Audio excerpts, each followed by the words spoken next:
trying to bring me down. Enemies lurking, but I won't back away. Got a vision in my mind, I'm here to stay. Got my crew beside me, we rise like a tide. When the storm gets rough, we ain't gonna hide. Propaganda swirling, but it won't touch me. Only love around, that's how it's gonna be. We keep moving forward, never looking back. The truth's in the power, it's an unstoppable track. In the city lights where dreams collide, we hustle through the night, fire in our stride. Whispers in the dark can't dim my glow. With rhythm in my soul, I'm ready for the show. We break the chains, rewrite the rules in this concrete jungle where nobody's fools. Unity sings louder than the lies they scheme. In our heart and the struggle, we dare to dream. We keep moving forward, never looking back. The truth's in the power, it's an unstoppable track. Another Queen Ahmadiyyah production. Haze on the corner, they talking real loud. Spreading on light, trying to bring me down. Enemies lurking, but I won't back away. Got a vision in my mind, I'm here to stay. Got my crew beside me, we rise like a tide. When the storm gets rough, we ain't gonna hide. Propaganda swirling, but it won't touch me. Only love around, that's how it's gonna be. We keep moving forward, never looking back. The truth's in the power, it's an unstoppable track. In the city lights where dreams collide, we hustle through the night, fire in our stride.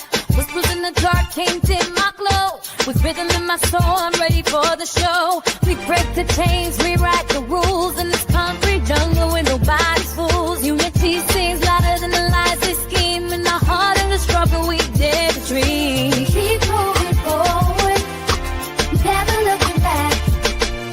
The truth's in the power, it's an unstoppable track. Haze on the corner, they talking real loud. Spreading on light, trying to bring me down. Enemies lurking, but I won't back away. Got a vision in my mind, I'm here to stay. Got my crew beside me, we rise like a tide. When the storm gets rough, we ain't gonna hide. Propaganda swirling, but it won't touch me. Only love around, that's how it's gonna be. We keep moving forward, never looking back. The truth's in the power, it's an unstoppable track. In the city lights where dreams collide, we hustle through the night, fire in our stride. Whispers in the dark can't dim my glow. With rhythm in my soul, I'm ready for the show. We break the chains, rewrite the rules in this concrete jungle where nobody's fools. Unity sings louder than the lies they scheme. In our heart and the struggle, we dare.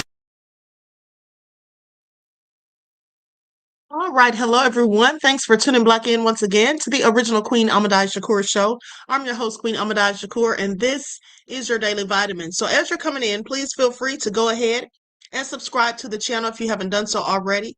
Be sure to click that notification bell and click the word all so you're notified each time the Queen Goddess goes live. All right, so let's get ready to get into it. All right, hello, Claudette, We the People, Lillian X, Juju B. All right, let's get into it. Everybody hit that like button. I see you, BB Cookie.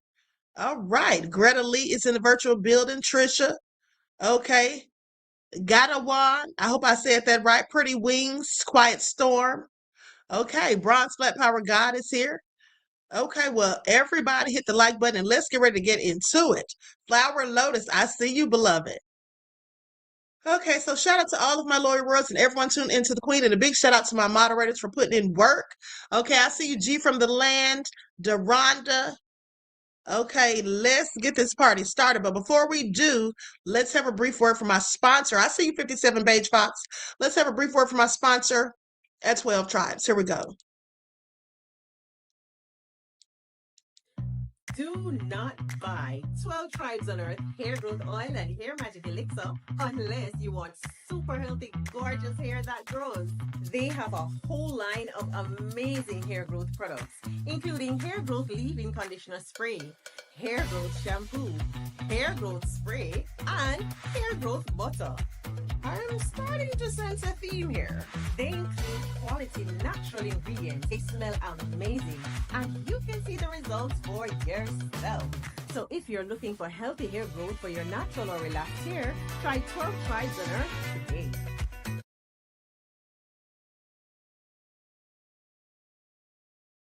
Okay, so don't forget you can purchase 12 Tribes Hair Oil at Etsy.com. Just look for Lisa Kratz. You can always also find it at Walmart.com. And don't forget that she sells beard oil as well.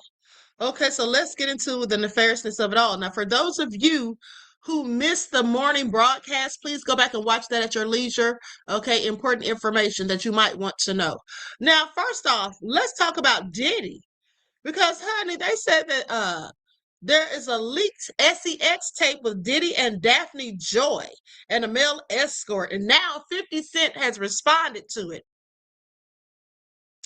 Let's get into it because this all came out yesterday after I had already gotten off live, mind you, but now 50 Cent has come out and responded. So Diddy's SEX tape with Daphne Joy and a male escort leaks, and now 50 Cent responds. So the video made its way to the internet on Sunday, May the 31st. The clip features the currently incarcerated record exec pleasuring himself while watching Daphne perform fellatio on another man. Now, 50 Cent reacted to the leak by sharing a screenshot on Instagram with the caption that read, "She's not a victim. Sire is." Talking about his son. Can you imagine going to 8th grade to find out this is your mom? The court system in LA thinks it's fine. That's what 50 said, honey. Now, mind you, he's likely bringing up the court system in LA because he's probably fought her for custody. Okay, now, Free Diddy has gone through enough being born. Oh, this is also what 50 says. He said, free Diddy. He has gone through enough being born with no anus with a P. LOL. That's what he put in a follow-up post. Now, Daphne has also reacted to the video in a lengthy statement on Threads. "Everyone plays the fool sometimes, and I've been the biggest fool," she says. "I just wanted my man at the time to be happy and satisfied. I wanted to fulfill all his desires, even if that meant breaking my own boundaries. Girl, that was not against your boundaries, I'm sure." Okay, and then also, how do you know that Daphne Joy is a 304? Because first of all, she has a child with 50 Cent, but then she dated his arch nemesis. Okay, please pay attention. Who does that? What you don't do is date your ex's friends or their enemies. Okay, I'm sorry. Make it all make sense. Now, Daphne is believed to be one of the women who anonymously testified against Puff in his trafficking case. Believed to be, I'm sure at this point everyone knows that absolutely it was her. Okay, now the video appears to be from a leaked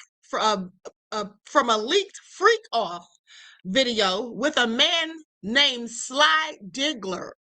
Sly Diggler was his name, who revealed during a Vlad TV interview last December that he had footage from a threesome with the couple. So he must have leaked it then or given it to someone who did. Now, they say that they reached out to Diddy's team for comments, and I'm sure there's no word back. So, honey, they said Diddy was packing a Tootsie Roll. That's what they said. I mean, it's the shame of it all for me. It's the shame of it all for me. They're saying people are clowning Diddy, talking about the video, saying Diddy was working with Little and calling him a cuck and all kinds of stuff, honey. Now, this is not me saying this. I'm just telling y'all what the people out there in the streets have said. Okay, Juju said also freaky. Claudette said scandalous. 57 Beige Fox is so low down, talking about 3 inches. Okay. Reggie says Daphne said Diddy had her on her sides so long she got cramps.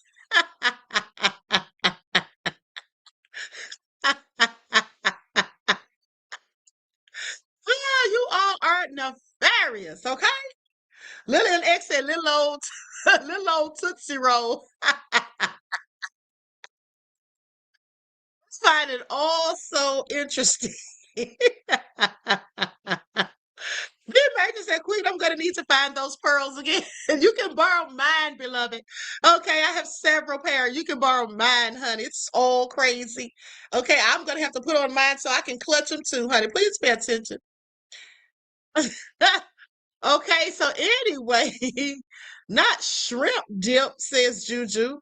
Greta says, imagine a pinky sized finger.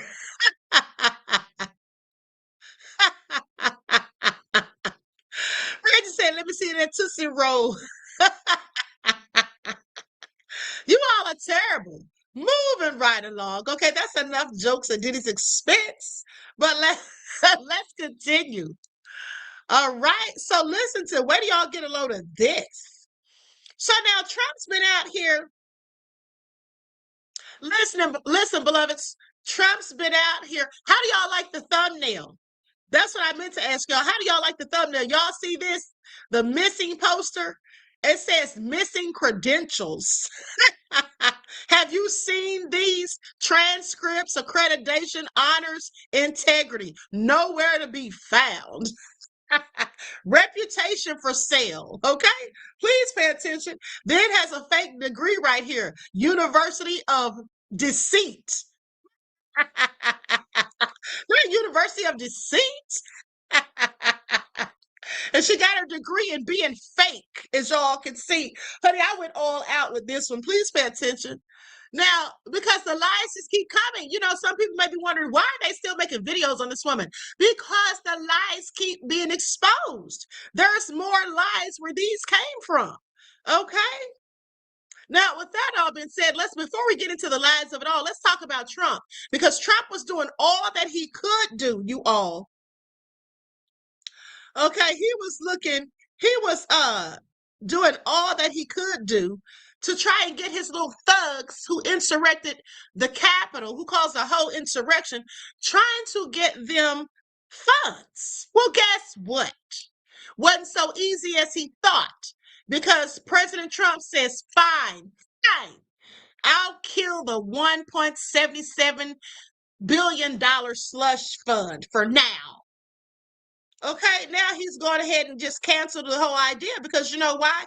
Because after Governor Gavin Newsom and then New York also followed suit, they said they're going to charge him 100% tax. So you won't get to keep any darn thing. Many people have come against him and let it be known that they're not with it. And so now looks like he's backpedaling. So President Donald Trump is abandoning plans to hand out nearly $2 billion to his allies, including January 6 rioters, on the heels of judges blocking the so-called anti-weaponization fund. Now, TMZ has confirmed that the Department of Justice is opting to abide by the federal judge's ruling that it could not, under any circumstances, proceed with handing out money to people who believe they've been targeted by the DOJ. Okay, one source told Axios, which first reported the news, said it's dead for now. Okay, it's dead for now. And let me just go to this clip, to this post right here. U.S. Department of Justice. It says the Department of Justice disagrees strongly with the decision on the anti-weaponization fund put forth by the United States District Court judge in the Eastern District of Virginia, wherein the court stated that under no circumstances may the Department of Justice proceed with the anti-weaponization fund recently established in order to make up for the tremendous abuse, harm, and hate unfairly shown to so many people. This fund was open to anybody who was so weaponized, targeted, or persecuted, whether they were Democrat, Republican, conservative, independent, or otherwise. The department will abide by the court's ruling. Let me tell you all something. We're going to talk about this more tomorrow. I'm not going to get into it all right now, but tomorrow we're going to talk about the real reason that Trump was trying to hand out those funds. Okay, because it's not because he gives a darn about any of those people, because I promise you he does not. He had his own selfish ulterior motives, as per usual, being the malignant narcissist that he is. He had his reasons for doing that. And we're going to talk about it tomorrow, along with something else that Trump said that is very nefarious, that I hadn't seen anyone talking about. But we're going to talk about that on the morning broadcast. So make sure you tune in, because I promise you, you don't want to miss it. Now, they go on to say in its official statement, the DOJ said this fund was open to anybody who was so weaponized or targeted. Okay, however, the president announced the plan to create the $1.77 billion fund says his critics blasted him for what they called a slush fund to put cash in the pockets of January 6th insurrectionists, all of whom he already pardoned. Now, mind you, they already got a get out of jail free card. What else do you want to give them? They damn sure don't need any money. Another thing is the fact that some of them have been accused of being PDF files since they were pardoned. Okay? So Democrats and even some high-profile Republicans publicly voiced concerns about the move. Now, the fund was created as part of Trump's settlement of a lawsuit that he filed against the IRS for leaking his tax returns. The president agreed to drop the suit, and in return, the DOJ would create the fund and grant Trump and his businesses immunity from IRS audits. Decisions about who would get money from the fund were to be decided by a 5-member panel appointed by Acting Attorney General Todd Blanche. But that's all on hold for now, for the time being. Okay, honey, they're not going to get that money. They better not get it, and we didn't get reparations. Okay? Lillian said that's highly offensive. Of course it is. Of course it is. Okay, I find it all so interesting. Now, with that all being said, honey, let's get into this whole thing with fake Dr. Cheyenne Bryant, because more lies have now come out. I mean, and I put together some more pieces of the puzzle. So we're going to get into it. But before we do, let's go over this article. This is what they say. Hold on, I'm going to share this on the screen. That's right, immunity from crimes, Greta. Y'all see this? This is why she's dangerous. See, I said this. Didn't I say this? That she was preying on black folk, and the people that she was defrauding were the people who look like her. Okay, because she knows she wouldn't have tried this with the Caucasian community. She wouldn't dare have tried it. Okay, she definitely have been in jail for fraud if she tried it with them. Please pay attention. Now, with that all being said, let's get into it, because she's made it all the way to TMZ and everything, honey. She's got everybody talking. And I guess we're all hating on her. Okay, Dr. Umar, Judge Joe Bryan, Judge Joe Brown. Almost called him her last name. I did. Okay. Now, I guess everybody's hating on her, including TMZ. Sit down somewhere. Preying on black folk. And see, this is what these people do. This is what these people do. It's like Wig. That's the reason I exposed Wig. Okay, her crew said we were hating on her too, but the fact of the matter is she was predatory to black folk. And anytime I catch you doing that, I'm going to call you out 100%. I don't care who you are. Okay, and how many fans you have who are going to get mad? I don't care. I don't care. Okay, you will be called out when you're preying upon my people. Please pay attention. Now, preying on black folk, how Dr. Cheyenne Bryant built an empire on missing credentials. Okay, let's get into it. That's what gave me the idea for the thumbnail. Pay attention. Now, with no verifiable doctorate, no active license, and fees reaching $1,500 per session, that's how much she charges per session. Now, the reality TV personality and life coach faces mounting accusations of predatory practices targeting the black community. Okay, for years, the name Dr. Cheyenne Bryant has commanded respect across black media spaces, from MTV's Teen Mom Family Reunion to The Breakfast Club, from Forbes to Oprah Daily. The psychology expert and life coach has been presented as a credentialed authority. But a growing chorus of licensed clinicians, academic experts, and concerned community members is now asking a pointed question. What exactly is she a doctor of? Now, the answer, according to extensive public record searches and Bryant's own recent admissions, appears to be nothing verifiable, at least. Despite branding herself as Dr. Cheyenne Bryant for years, charging clients $350 to $1,500 per session, there's no independent record of her doctoral dissertation, no active clinical license in the state of the U.S., in any U.S. state. In any U.S. state, pay attention, and no paper trail confirming the advanced degree that she claims to hold. Critics say this isn't a simple administrative error. It's a calculated grift that preys on the black community's trust.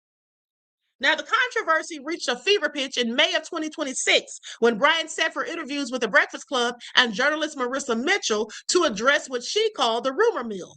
Instead of producing a diploma, a transcript, or a dissertation, Bryant offered a convoluted explanation involving the 2019 closure of her alleged alma mater, Argosy University. She claimed that when the for-profit institution collapsed, its digital portals were wiped clean, and a state-appointed record keeper only retained transcripts for 2 years, a window she allegedly missed. Now, academic experts aren't buying Bryant's story. Doctoral dissertations from accredited U.S. universities are routinely indexed in ProQuest. Like I told you all, okay, please pay attention because then they're published. Once you complete your PhD, okay, and you do your dissertation, of course, that makes you a published author, by the way. Now, that all being said, comprehensive searches for Cheyenne Brown yield 0 results. Now, while ProQuest indexes nearly 600 dissertations from Argosy University, her claimed alma mater, mind you, her name is entirely absent. And like I told you all, if she really had a doctorate in psychology, specifically from Argosy, she would have had to have completed not only an internship, okay, but she would have had to have done clinical research that would have been included with her dissertation.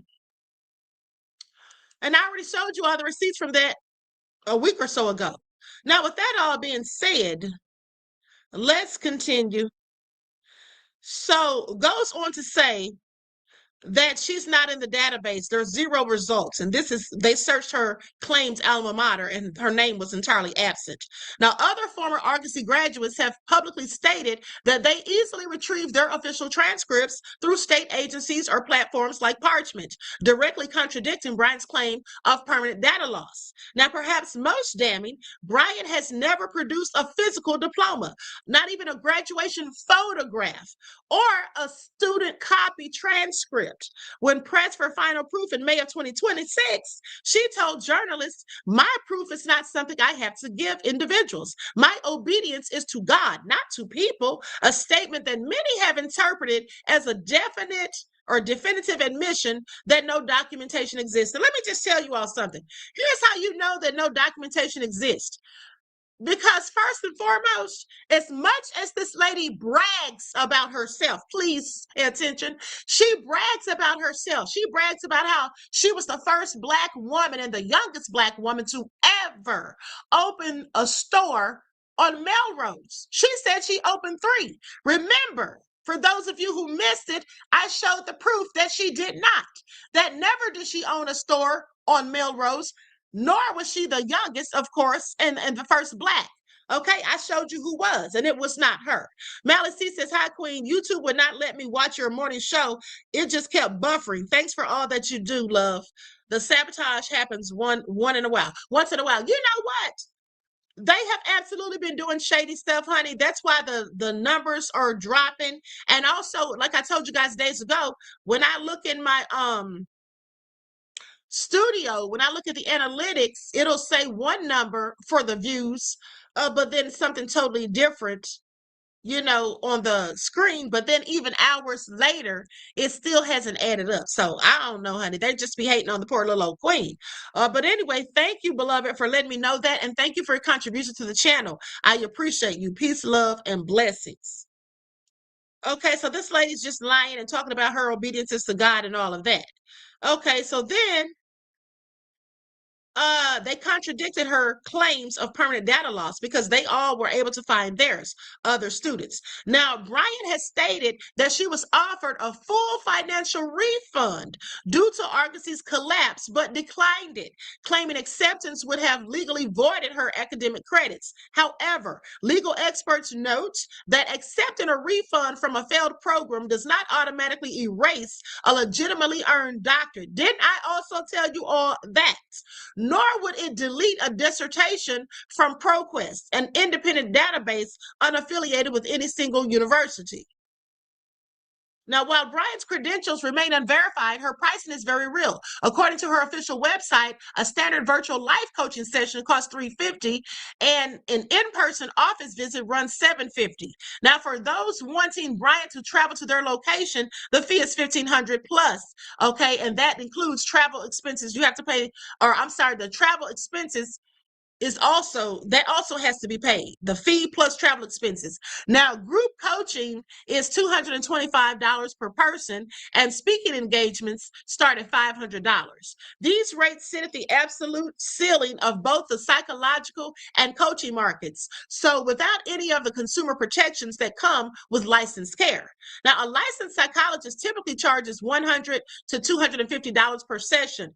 Okay, is board regulated, and they're also board regulated. They can diagnose medical disorders and qualifies for insurance reimbursement. Now, a certified ICF life coach, the gold standard is in the unregulated coaching industry, averages $100 to $150 per session. Bryant charges more than both. I want y'all to pay attention. She charges more than the normal charge for a life coach, and she charges darn sure more than a real licensed psychologist, which she is not. Okay, she charges more than both despite holding no verifiable credentials. Now, because she explicitly markets herself as a life coach rather than a licensed therapist, Bryant legally avoids the consequences of practicing without a license. But critics argue this is a cinematic shield designed to evade accountability. Didn't I tell you all that too? Didn't I say that she was playing with semantics? I told you all that's what she's doing. Okay, she's absolutely playing with semantics. Now, the life coaching industry is almost entirely unregulated in the United States. Anyone can call themselves a coach, charge whatever they want, and face no board oversight if a client experiences any sort of harm. Okay, so Bryant has consistently maintained that she has never presented herself as a licensed mental health professional and that her platforms clearly reflect her role as a life coach. Her defenders argue that she is simply a savvy entrepreneur who found a legal loophole in the wellness industry and that her high prices reflect market demand, not fraudulent claims. But her critics see a darker pattern. By retaining the doctor title without verifiable credentials, charging luxury tier prices, and targeting a community that already faces barriers to affordable licensed mental health care, Bryant is accused of exploiting Black trust for personal gain. The concern is not abstract. Unlicensed coaches have no legal obligation to maintain confidentiality. Okay, that means there's no HIPAA protection if she's not really a licensed therapist. Okay, and she's just calling herself a life coach at this point. But please pay attention, because she did say that she was formerly a licensed therapist, and she has also admitted to diagnosing people, which she's not supposed to do without a license. But let's continue, and I'm going to play all of the information to show the receipts. Now, no mandated reporting requirements and no board to answer to if a client suffers psychological harm. Now, in a May 2026 Instagram video, Bryant addressed the criticism directly, stating that she no longer practices under a license because she makes more money and is not bound by strict boards. The clip was widely condemned by mental health professionals as an admission that financial gain, not patient safety, drives her business model. Yeah, she's money hungry. And here's what the Black community should know. Bryant's story is not just a celebrity gossip item. It's a cautionary tale for anyone seeking personal development or mental health support. Because the life coaching industry is unregulated, consumers must protect themselves. Credible coaches hold credentials from the International Coaching Federation, known as the ICF. They provide verifiable educational backgrounds. Okay, the ones who actually hold credentials, and offer formal service agreements that explicitly state that they do not provide mental health therapy. Is she doing that? No, she isn't. Now, for those, she may start doing it after everybody's going in, but she has not been doing that. So for those seeking actual psychological care, licensed therapists and psychologists, clinical social workers, marriage and family therapists these people are regulated by state boards. They carry malpractice insurance, and they can be held accountable for misconduct. Many offer sliding scale fees and accept insurance. Now, the lesson of Dr. Cheyenne Bryant is a simple one. A large Instagram following and a reality TV credit are not a substitute for verifiable credentials. In a community that has historically been underserved by mainstream healthcare, the rise of celebrity experts with unverified degrees represents a genuine danger. Trust, once exploited, is not easily rebuilt. Okay, I absolutely have to agree. And there was a bunch of other things they said about her in this article, but I'm not going to read all of it because it's pretty lengthy. But I just want you all to pay attention to the people like Amanda Seals, Dr. Umar, and Judge Joe Bryant, to all of those idiots, because that's exactly what they are. They're all obtuse. To all of them who think that people are just trying to give her a hard time, or people are just hating on her, she's not doing anything wrong, oh, she hasn't hurt anybody. Well, I beg to differ. Okay, I absolutely beg to differ.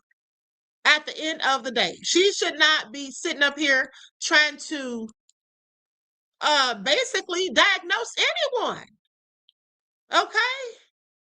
Absolutely should not. So with that all being said, let's get into some of the BS. I first want to go to this panel discussion when she was talking to a bunch of young people. And just pay attention to how she brags about herself. In all of the interviews that I'm going to show you, pay attention to how she brags about herself. She's very boastful, very prideful. Now, the reason I want you to pay attention to that is because you should know that if someone brags so much about themselves and they're so proud of their so-called accomplishments, then that same person would be so quick to show their degree. They would be absolutely so quick to show their degree. Please pay attention, okay? But she has not been quick to show her degree or those transcripts or any other verifiable proof that is tangible other than just what she says. I was going to go to law school, and then I thought, well, I don't want to do law because I want to be a mama bear at some point and a wife, and I want to be able to have some time for my kids and family. Didn't know that I'd be ending up getting into politics anyway. I got my master's from University of Phoenix in marriage, family, and child therapy. Then I went on to Argus University and I got my doctorate. I started college at 17, and then I dropped out of college because I bought my first home at 19. I opened up a daycare in my home. I opened up a retail store on Melrose. You guys familiar with Melrose out in Los Angeles? Melrose, the big retail excursion tourist spot that people love. I opened up 3 retail stores on Melrose, and I was putting in probably like 60, 70 hours a week. I would do VIP appointments where I shut the whole store down and let people come in and rent it out for a couple hours, provide food, and do this whole shop for them and dress them. And then I realized, well, I want to be able to have all this time, right, for this family that I just knew I was going to have so soon. That's why I say, you guys, we plan and God laughs. And so I shut down the store, went back to school, took 26 units a semester. And I remember the dean telling me, you have to get permission to take these 26 units. And I said, okay, fine. He said, you have to put in a form for requests. I put in a request, and the dean said, there's no way you're going to take 26 units. You got to prove to us that you can do at least 12 units, and you can pretty much, breeze through that with all A's or B's. And so I came back with all A's, and he said, I'll grant you 19 units. I said, I want my 26. He gave me my 26 units. The next semester I had 22. The last semester I had 19. I said, I'm out of here with 2 degrees. A good day.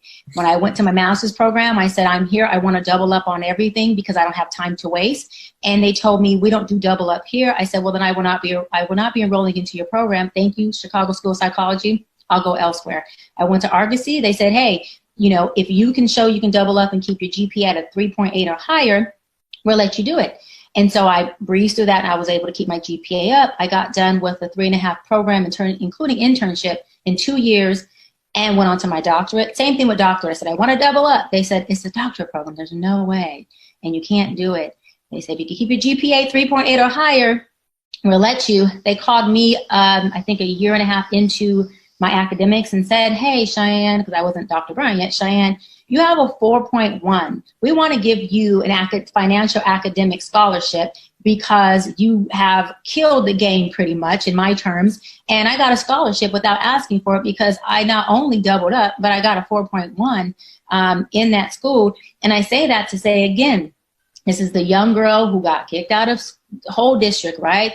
a young girl who also experienced teenage pregnancy. And when I experienced teenage pregnancy, I had a family who, and especially a father who was very much in my life. And he called me, and I still remember to this day, he said, "You may hate me today, but you will thank me tomorrow." I'm the first generation to go to college. I'm the first generation to graduate from college. I'm the first doctor of my family on both sides. And thus far, I am the only doctor in my family on both sides.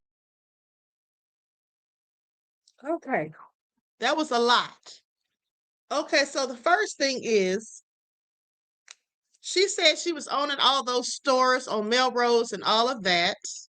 I already showed you all, like I said, that she's never owned any stores. Okay, she's never owned any stores. But here's where I want you all to pay attention.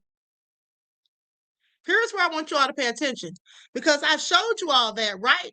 But you have to be careful with ChatGPT, because sometimes ChatGPT will give you misinformation.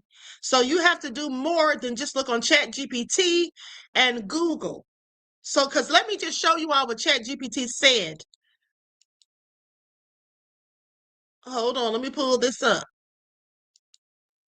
Okay, so if you all remember, I asked ChatGPT days ago, or I Googled it, one of the two, if she was the first Black woman and the youngest woman to own a place on Melrose, own a business on Melrose. And of course, it said no, that she was not. But now, here's what it said. Now I want you all to pay attention. Who was the first Black woman to own any business on Melrose Drive? That's what I typed in. It says public records and local historians point to Dr. Cheyenne Bryant as the first and youngest Black woman to own retail stores on Melrose Avenue. She achieved this in her youth by opening 3 retail locations simultaneously. Okay, I'm gonna skip past all of that. However, community archives and social media consensus often point to Don Lewis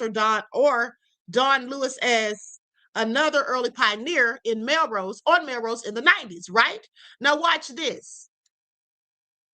So I said to ChatGPT, last time I asked,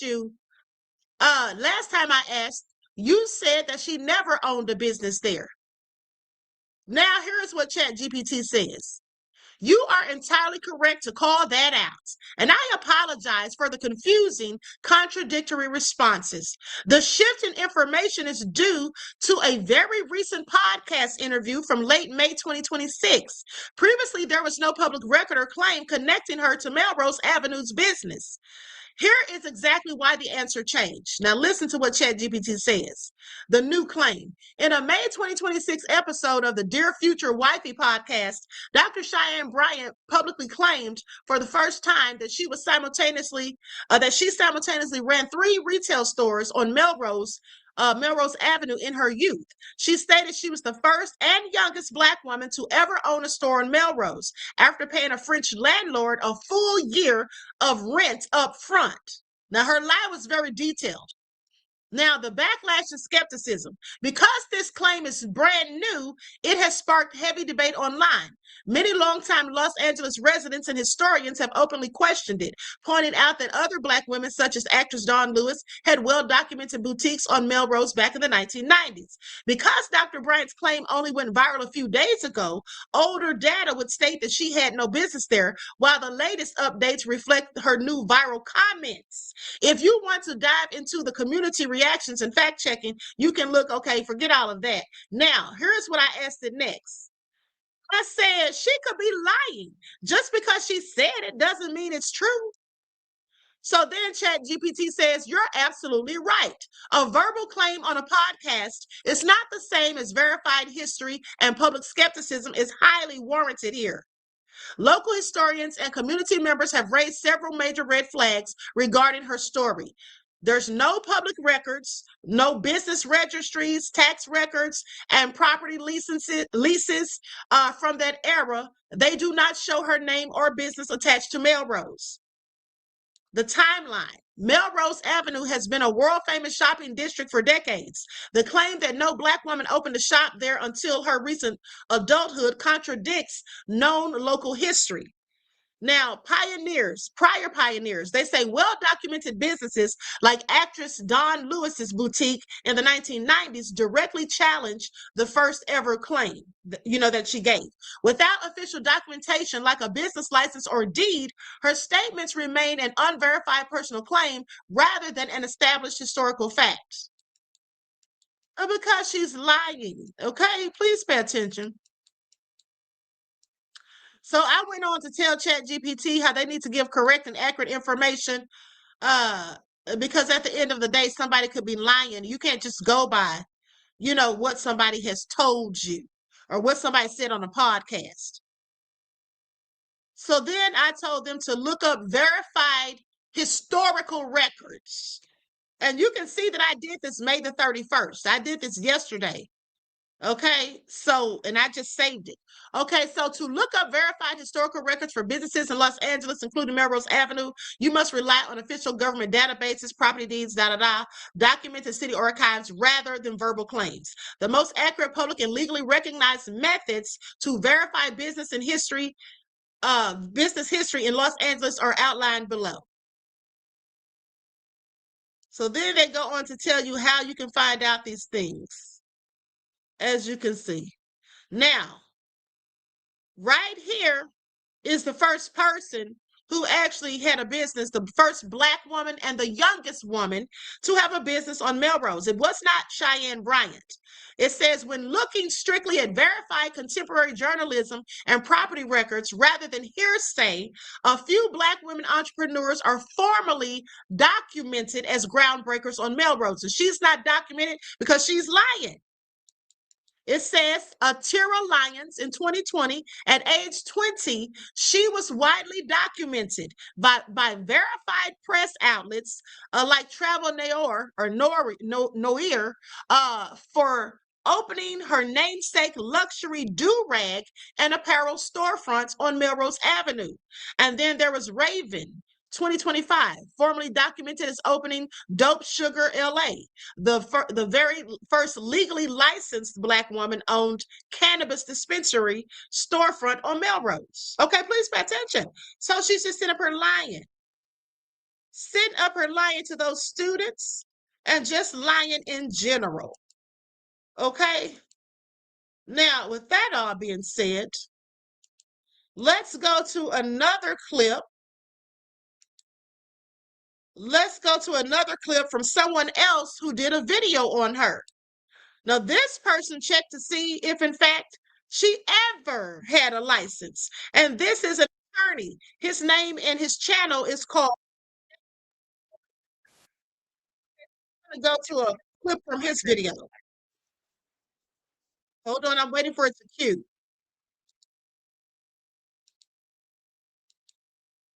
Okay, so he literally shows on the screen that she has never had a license, okay? Never had a license. Please pay attention.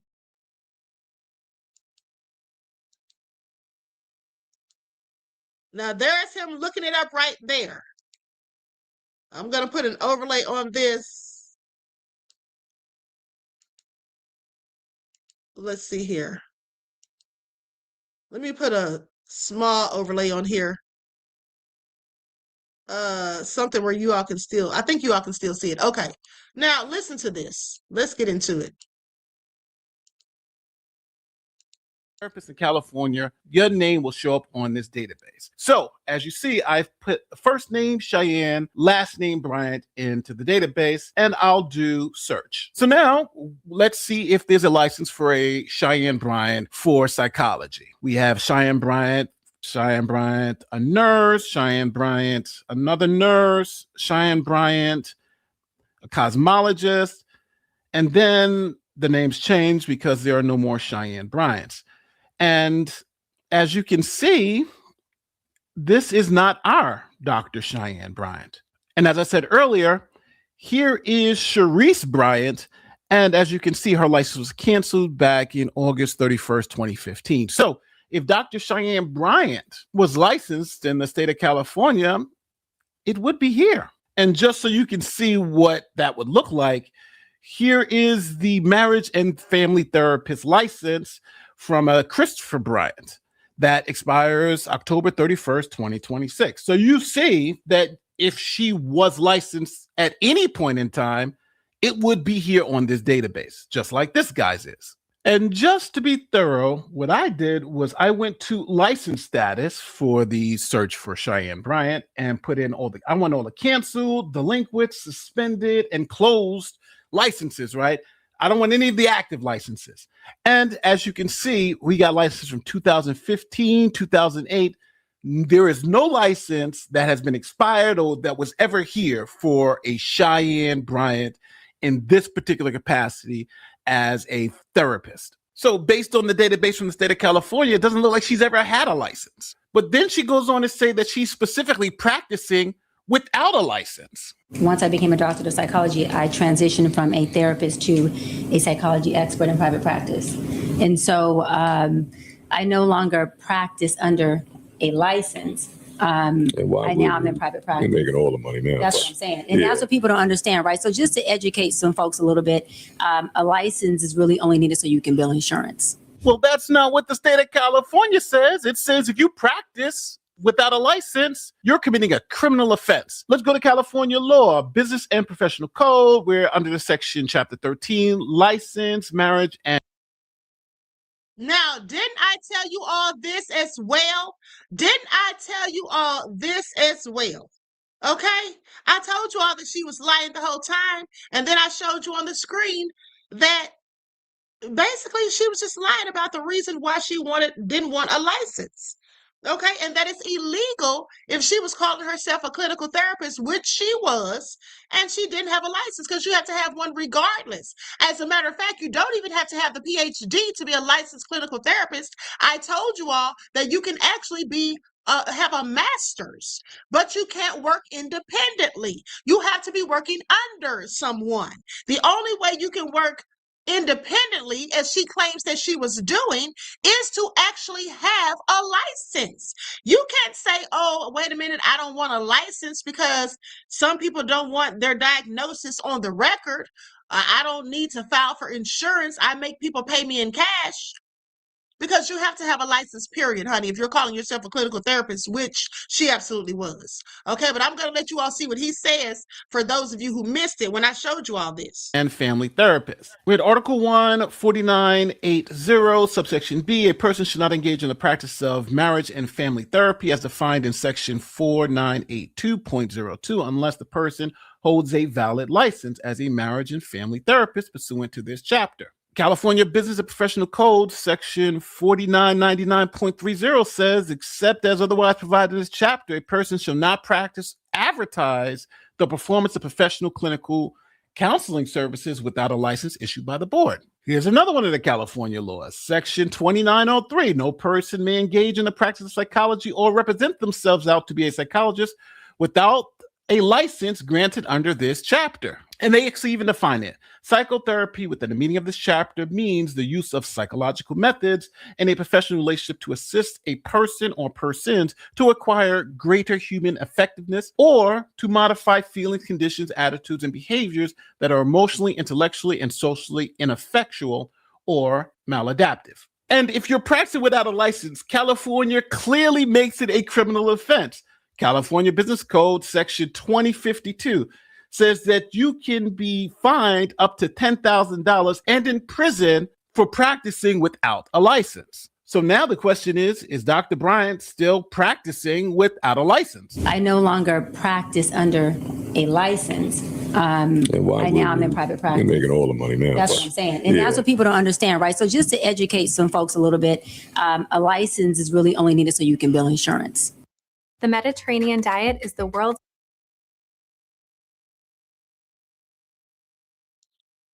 At this point, who do you believe? Do you believe the state of California that says you need a license to practice in this state? Or do you believe Cheyenne Bryant, who says not only does she not need a license, she is practicing without one? And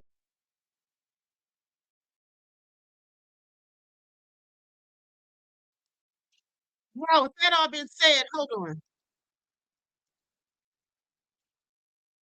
Now pay attention because She's literally sitting up here saying she doesn't need a license, but at the same time, she admitted that she was diagnosing people. So how do you not need a license, ma'am, if you're diagnosing people?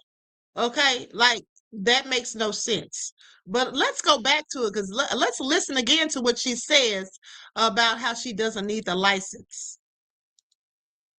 Let me just pull that back up real quick. That in order to bill insurance as a therapist or a physician or a psychologist, psychiatrist, you have to diagnose. Okay. Most people don't want to have a diagnosis on their record. So what do they rather do? Pay out of pocket. Oh my God, my head's going to explode because this woman is such a fraud. And it's so wild that the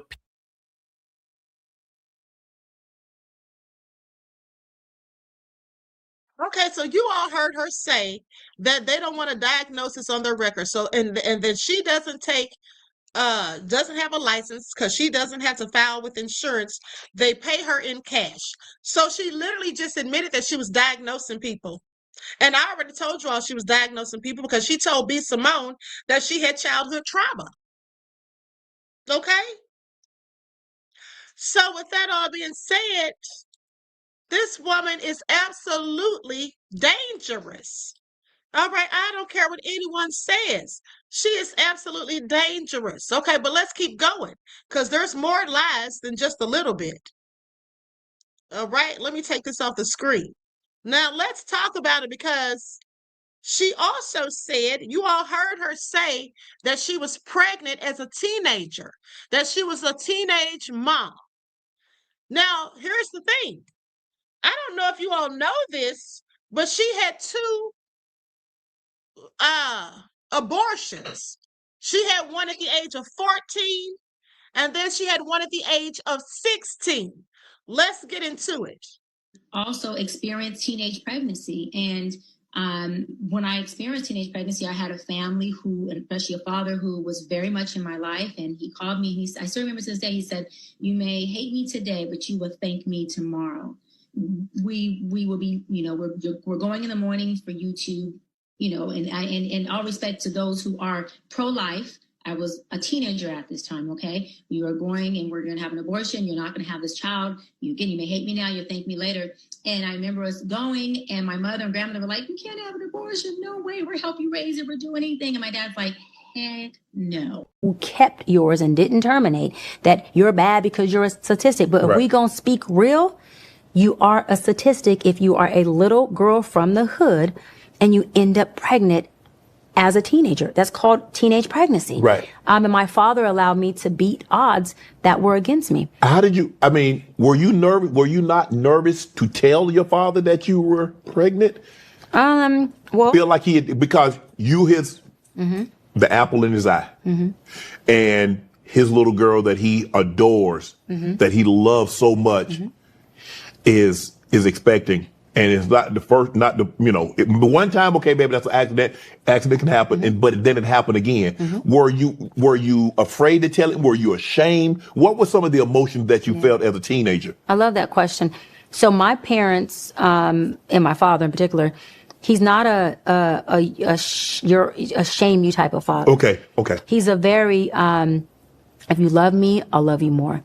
If you're honest with me, you get more out of me. Okay. And so I knew he wouldn't be ashamed of me, but I did know that he was going to keep it 100% real with me. And I knew that what he's seen was me becoming a product of him and my mother, and me becoming a product of the woman that he made a product of him, which is a baby mama and a baby daddy. And because he knew the pain, the heartbreak that those women experienced, he couldn't see his little girl having that same experience. And so for him, again, he was crucifying who he was to tee up what was best for me. And that is what a parent does. That is what a great father does. And I got to go a little further. Not only did he say this is the decision that you need to make, but he was the first, along my parents' face, the last face I seen walking in to termination. And they were the first faces I seen walking out. And my dad took me to eat after, and "Baby, how do you feel? Are you okay? What's the plan moving forward?" So he didn't just tell me the decision. He was there with me. He walked you through everything. He held my hand through it. And when I walked out, I got to see that man's face. And I asked, could the boyfriend, because it was my boyfriend. Yeah, that's what I was going to say. Did you tell him? Yeah, the boyfriend knew. I asked, could he come? Because we were in a relationship. Yeah. This wasn't a fling. Your dad said we were no. Together all through, for years. My dad said, do you want him dead? I said, well, then no, I guess he can't come.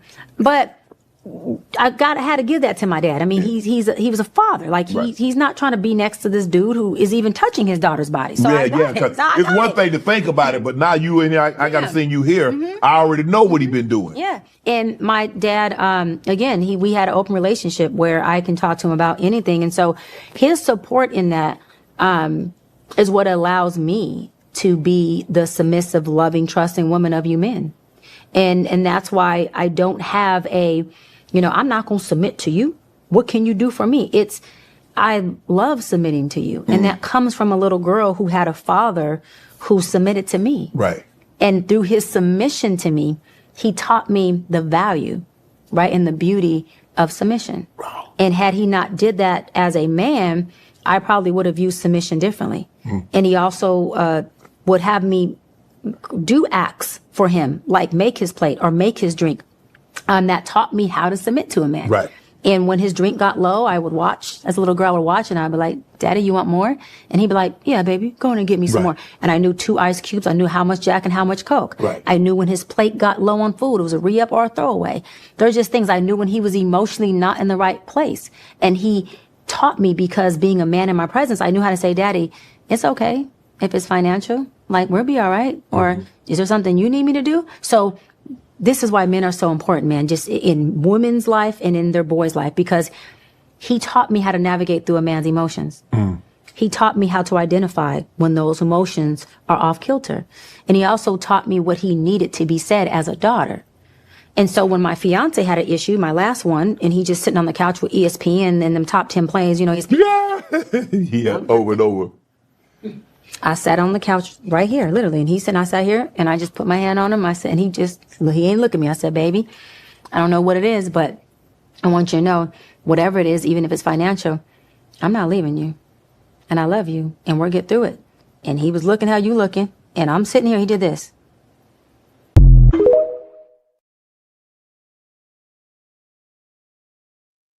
Okay, so you all heard that, right? Now, so she had two of those situations, like I said, age 14 and age 16. What I want you to pay attention to in that clip is how she praised her father. Okay, she talks about her father very, like he was a good man and all of that. Now, mind you, didn't she also say that her father was a rug dealer and gave the rugs to her mother? Okay, so was he really that great? But also, let's go back to another lie she told. I'm going to share my screen, because if you remember when she was talking on the panel discussion, I believe it was, she said that she wanted to go to Chicago what's it called? Chicago School of Psychology. And she wanted to double up on her coursework, but they wouldn't let her. And she said, oh, well, I'm not going to be going here. Thank you, but I'm not going to be going to the Chicago School of Psychology. And instead, she went to Argosy. But here's the thing. It's absolutely a lie, because at the University of Chicago, hold on, that's the wrong one. Hold on. Hold on, beloveds. Let me pull up the right one. Because at this school that she's talking about, you can double up on your coursework.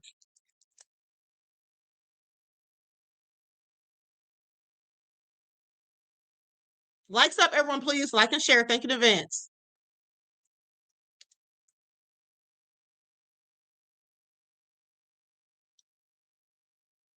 Chicago School.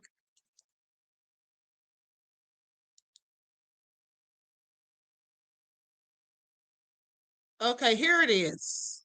Now, she said they would not let her double up on coursework, okay, at the Chicago School of Professional Psychology. Well, yes, you can. It says it right here.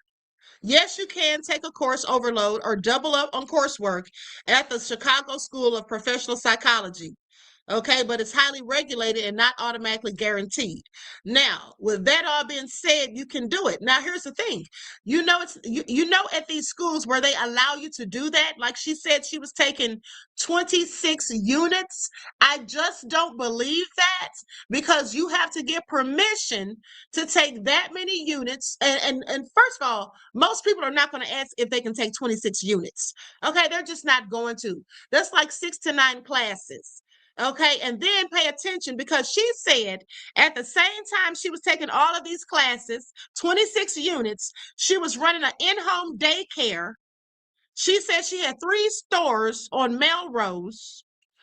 And she said that sometimes she would close up the stores to allow people to just come in and pick out whatever they wanted or something. And she said she would do that for like 40 to 70 hours a week. How are you doing all of this? That's why you can see on the thumbnail, she has on the Superman outfit, because she had to be Superwoman to be doing all of that. Okay, she had to be Superwoman to be doing all of these things that she's claimed that she's been doing. Okay. DJ the Truth TV says, wait, when the daycare coming to mix? Exactly, beloved. Well, that's something she said on the panel. She said she had a daycare, honey, on one of these videos. I can't remember which one, but on one of the videos that I just played, she said that she had a daycare in her home. Okay, but now, as I said, the interesting thing is, she just got through praising her father. Now let's go to what she says about her father, because here is my thing. I believe that she has daddy issues, because the things that she says about her father in this next clip lets me know that this is likely why she was going in on Nick Cannon and Cam Newton. Okay, I was talking to Desmond about that previously. Okay, let's get into it. Would you date a man like your father? So love that. That's a hybrid answer. Hold on. I want you all to pay attention to something real quick. He asked her, would she date a man like her father? Now, I want you all to pay attention to the way she answers it, because she says she would date a father like her father, as if her father was such a good father. But mind you, it's been alleged that her father was a rug dealer and gave her mother the rugs, and her mother was hooked on them, and that's why she was raised by her grandparents. Okay? All right, so please pay attention. But also listen to how she says she would marry a man like her father, or she would marry a father like her father, but he asked her if she would marry a man like her father. So if she says she would marry a father like her father, wouldn't that be marrying a man like your father? You see how she makes no sense? She's such a hypocrite, and she constantly contradicts herself. But also just listen to what she ends up saying about her father, because by her saying that she would marry a father like her father, then you would think that she had a good father, is all I'm saying. Please pay attention. Would you date a man like your father? So love that. That's a hybrid answer. I would date a father like my father. I wouldn't date a man like my father, meaning my father was a womanizer, right? 6 by 5 means you're a womanizer. But he was a hell of a father. So any man who has multiple baby mamas you think is a womanizer? Think any man who has multiple kids by multiple women is a womanizer. And in addition to that, you married none of them. It's not a thought, it's a no. What kind of man goes and procreates with multiple women, provides no covering, no provision, and you're not in the house with any of them? You're selfish, you have narcissistic traits, or you are narcissistic, and you are very much a womanizer who cares about one person, yourself. And for the women who are going to stay with men in general, especially our black men who have already created infidelity, stop asking how do you get the trust back? You don't. You don't. You have to learn how to love a man who has created infidelity. You have to learn to love a man who you know operated in adultery, because loving that man is different than loving a man who has been wholesome and faithful, because now you have to love this man who has been unfaithful to you while processing through your trauma that has been created. That's different. And we have to also teach women the balance of what is really toxic and what's dysfunctional. Everybody loves that word. Everyone loves that word. And how much of this dysfunction and toxicity is actually normalcy in a relationship. Right. Because the moment that we get into a disagreement and you hurt my feelings, and if I'm deeming my feelings being hurt as toxicity, now I want to leave. Right. But is it toxicity, or is it me not having the ability or the bandwidth to be a wife? Wow. Because a lot of women are wanting to be wives, but they're still operating in a girlfriend space. I have clients all day long who are in my session, both as couples. I had one the other day, and she was saying she went to a concert, didn't call at 3 a.m. to let him know she was on her way home safe. He called at 3 a.m. and she went on to tell him, you know, hey, I was at the concert. I had to put my phone up to go meet a certain person who's a celebrity. Mind you, her Beyonce at the time was a celebrity too. And the phone had to be put up, and the guy got upset and said, well, you didn't call me to let me know you were making it home. And, you know, I kind of don't like the fact you put your phone up for this hour or so to go meet someone, because there was no communication about it. She got mad and said, you ruined my night. I'm getting off the phone. And he's like, whoa. In that moment, I had to teach her. You're in session telling me that this man won't marry you, and it's been, I think it was 14 years and 2 kids in. But the way you're showing up when he's trying to cover you is not only like a girlfriend, it's almost like a side chick. So you want him to marry someone who is not yet in a wife's belly. Right. Well, he's not wrong for wanting to wait. He ain't left you. He's in therapy with you now. But you're not operating in a space of a wife. He doesn't see it yet. Your husband Right. called to cover you, to say, did you make it home?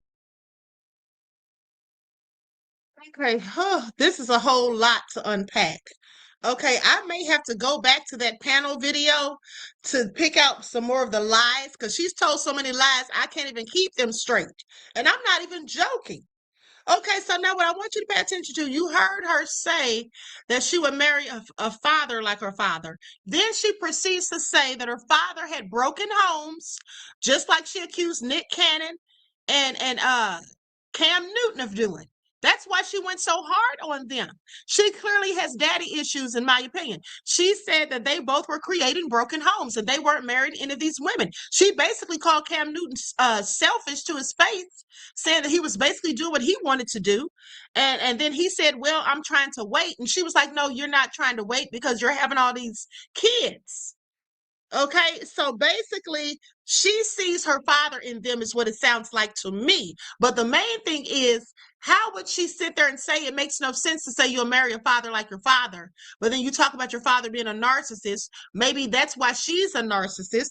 She talked about her father so affectionately in the Shannon Sharp interview, but now you're saying your father had all these different women, he had all these kids, building broken homes, okay, and all this stuff, and was a narcissist. So it doesn't sound like she was very fond of her father at all. Okay, it doesn't sound like she was very fond of him at all. So anyway, with that all being said, I just find it interesting. This woman is a whole piece of work. Okay, so now let's go back to this. Well, hold on. Yeah, let's go back to the panel discussion, because in the panel discussion, no. Before we go to that, let's go to this. Listen to this. Let's go to that Breakfast Club clip again, because I have another lie that she told, and there's several, but we'll just go to the one. Remember this right here? Listen. Back up with my practice within a week. I have a lot of accolades, a lot of credentials. My resume speaks for itself. I'm the president and vice president of some of the biggest colleges here in Los Angeles, and of the biggest civil rights organization, NAACP, for Los Angeles, San Bernardino, Wilmington, Palos Verdes. So I didn't let those things go, or my board associations go. I just closed up my practice, and I was a professor at a law school. And so those were all things that I knew because of my work ethic and my relationships, that if I walked out today, I could make a phone call and everything can be right back in action. Right. So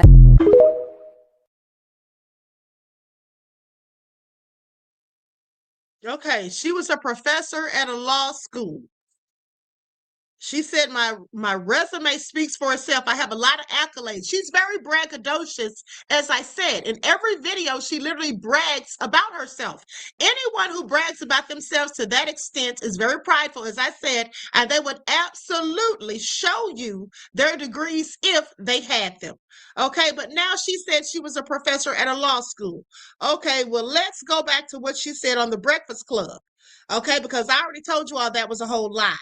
She was not a professor at a law school because she doesn't have a PhD, okay? She doesn't have a doctorate, so that's for number one. But also, listen to this clip. I'm going to clear it up once on here. I'm not doing it again. And I'm clearing it up for my doc squad, for my fan base, for my audience who deserve to hear me address it. For the folks who have already made up their mind to not like me or not understand me, listen, I don't give a fuck what your narrative is. I would like for you to recreate it, double down on it, and run that shit, because I don't give a fuck about it. Now, to my doc squad, my fan base, my folks, you know, my village, it's very simple. I went to a school, Argosy University, completed an entire program. I went back online to get my official transcripts because I was applying to a law school many years ago to be a professor there. And I had to provide my transcripts, right, to get hired. And I went to contact the school and say, hey, I need my official transcripts. I need my entire thing. And there was no school. That's enough. That's all we need to hear right there. She said she went to apply at a law school. She could not get her transcripts because there was no school. And we already know the rest. We already know the rest. But now in this last clip, the previous clip, she said that she was a professor at a law school. Okay? Says she was a professor at a law school. I mean, the lies just continue. But hold on, because I want you all to pay attention to this. Now, she said that she doesn't care about money in some clips where she's talking about men, but at the same time said she wouldn't date a guy who dated 50 or who made 50,000 per year. Because that wasn't, you know, she's doing more than that. And she'd have to be taking care of him.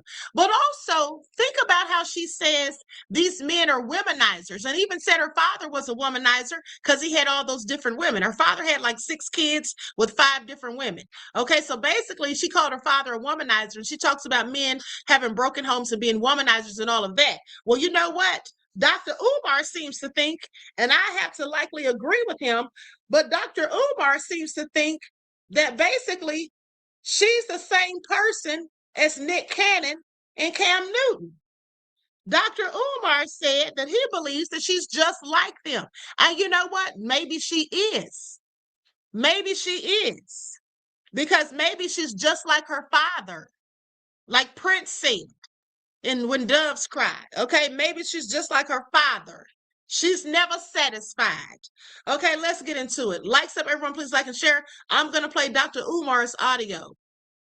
Believe that all 3 of you are serial monogamous with narcissistic tendency. I believe that Dr. Cheyenne Bryant is quite possibly the same personality type as Nick Cannon and Cam Newton. I believe that all 3 of you are serial monogamous with narcissistic tendency. First of all, serial monogamy and narcissism go together. The narcissist, grandiosity, too important to commit one's emotional resources, to not want to invest emotionally. When I look at a woman that beautiful without a child, the marriage I can understand is slim pickings for sisters. That beautiful without a child, that was deliberate. And I believe that she may be an example of one of our sisters who says they're waiting for the right one, but may not necessarily be waiting for anyone at all. Because it's expected of me as a Black woman to get married, I need to have a justification for why I am not.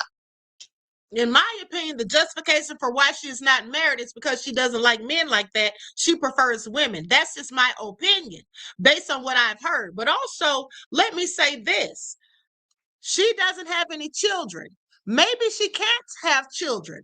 Maybe she can't have children because even some women who like women, they still want children sometimes, right? But maybe she can't have children because she had 2 abortions, okay, when she was 14 and 16. Because think about it. When you're 14 and 16 years old, your body's still growing. You're still maturing and all of those things. So maybe because she had those abortions, clearly, maybe that's why she can't have children. I'm not saying that is the reason. I'm just saying maybe that is the reason that she doesn't have any. Okay, Claudette said, Queen, I was thinking the same thing. Absolutely, beloved, because that makes sense. Hold the hell up. Are you serious? Queen, the verdict for that young man shot in the back, Belton, just came in. They found him not guilty. Are you kidding me? Are you kidding me? Hold on. Let me pull up the receipts. Wow. Hold on, you guys. Let me see here.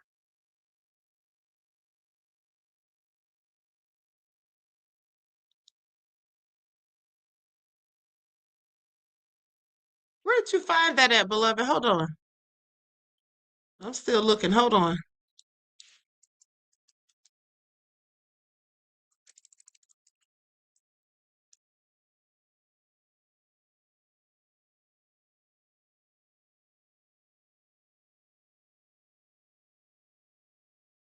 How was this man found not guilty? Like, that just totally makes no darn sense whatsoever.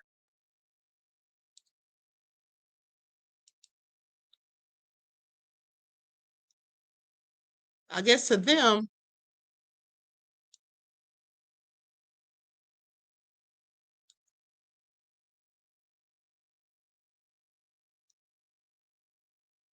hold on, I have to find that minute because I don't see anything saying that he was not guilty. I just see something from 7 hours ago. Prosecution defense gives starkly different closing arguments.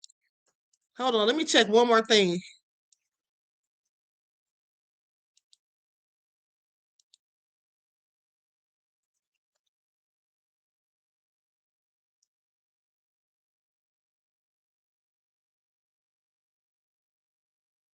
He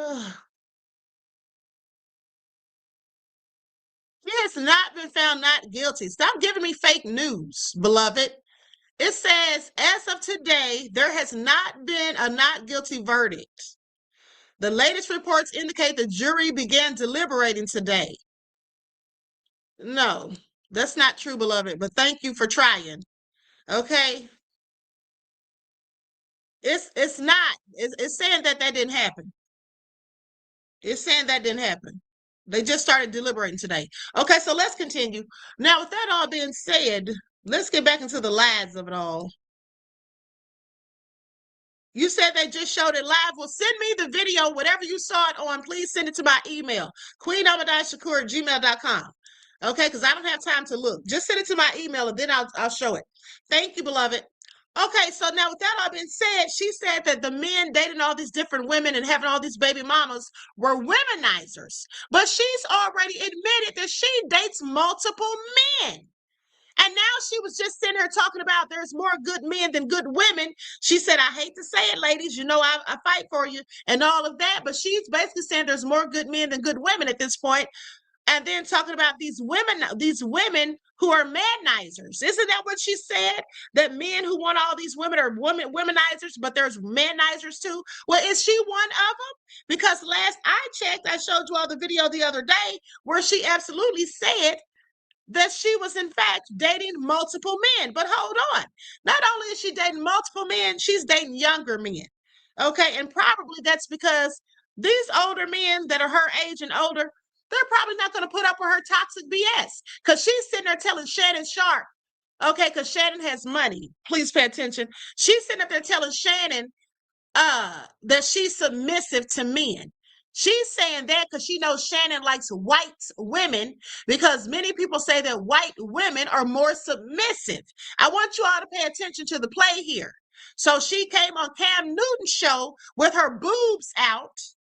Okay, she had her cleavage all showing on Cam Newton's show. This is where she's making her big debut to let everybody know who she is because that's how she went viral. So she had her boobs all out on there. Okay, then she comes on here basically telling Shannon Sharp that she's submissive and that her father taught her that. But do you think she's really submissive after the way we just heard her going in on Teray? On the way we've seen her go off on anybody, like the white guy on the Joe Budden podcast, I forget his name, but where he's asking her a simple question or just made us ask her a question based off of something she in fact said. She snapped on them. Now, do you think this is a woman who is submissive? Because I don't even think she likes me, and I told you all that the first video that I did. Reggie says absolutely not. Okay? Hold on. Dr. T said, say what now? She also lifted up the front of her skirt when talking to Sharp. No, she didn't, honey. This is all nefarious, beloved. I didn't even notice that. See, I've only watched the clips. I've never even watched the whole segment. But thank you for that tidbit of information. Annette said she's a 304. I think she's been a 304. Yeah, they sent me the video, DJ Big Six. Hold on, beloved. I think she's absolutely been a 304 because how are you pregnant at 14, didn't learn your lesson clearly, and now pregnant again at 16? So before you were 20 years old, you were pregnant twice. And then she's talking about her dad helped her not to be a stereotype or a statistic, but she is a statistic because whether you carried the children through to birth or not, you still got pregnant as a teenager. No wonder she was on that show about teen pregnancies. Okay, please pay attention. I find it all so interesting. Cookie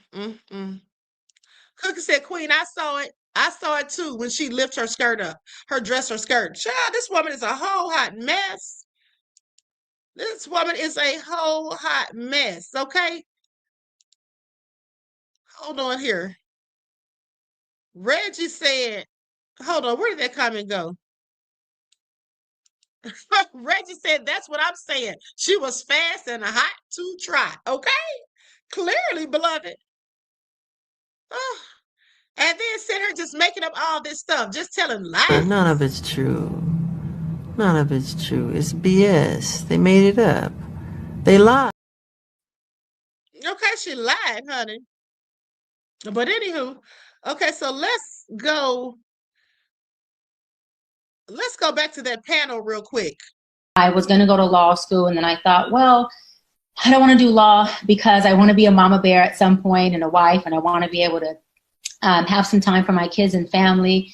Didn't know that I'd be ending up getting into politics anyway. I got my master's from University of Phoenix in marriage, family, and child therapy.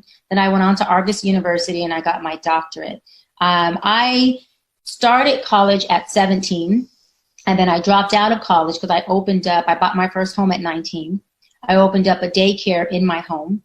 I opened up a retail store on Melrose. You guys familiar with Melrose out in Los Angeles? Melrose, the big retail excursion tourist spot that people love. I opened up 3 retail stores on Melrose, and I was putting in probably like 60, 70 hours a week. I would do VIP appointments where I shut the whole store down and let people come in and rent it out for a couple hours, provide food, and do this whole shop for them and dress them.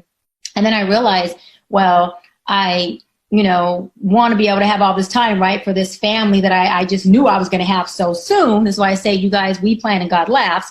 And so I shut down the store, went back to school, took 26 units a semester. And I remember the dean telling me, you have to get permission to take these 26 units. And I said, okay, fine. He said, you have to put in a form for requests. I put in a request, and the dean said, there's no way you're going to take 26 units. You got to prove to us that you can do at least 12 units, and you can pretty much, breeze through that with all A's or B's. And so I came back with all A's, and he said, I'll grant you 19 units. I said, I want my 26.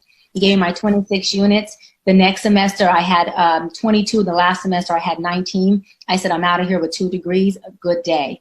When I went to my master's program, I said, I'm here. I want to double up on everything because I don't have time to waste. And they told me, we don't do double up here. I said, well, then I will not be enrolling into your program. Thank you, Chicago School of Psychology. I'll go elsewhere.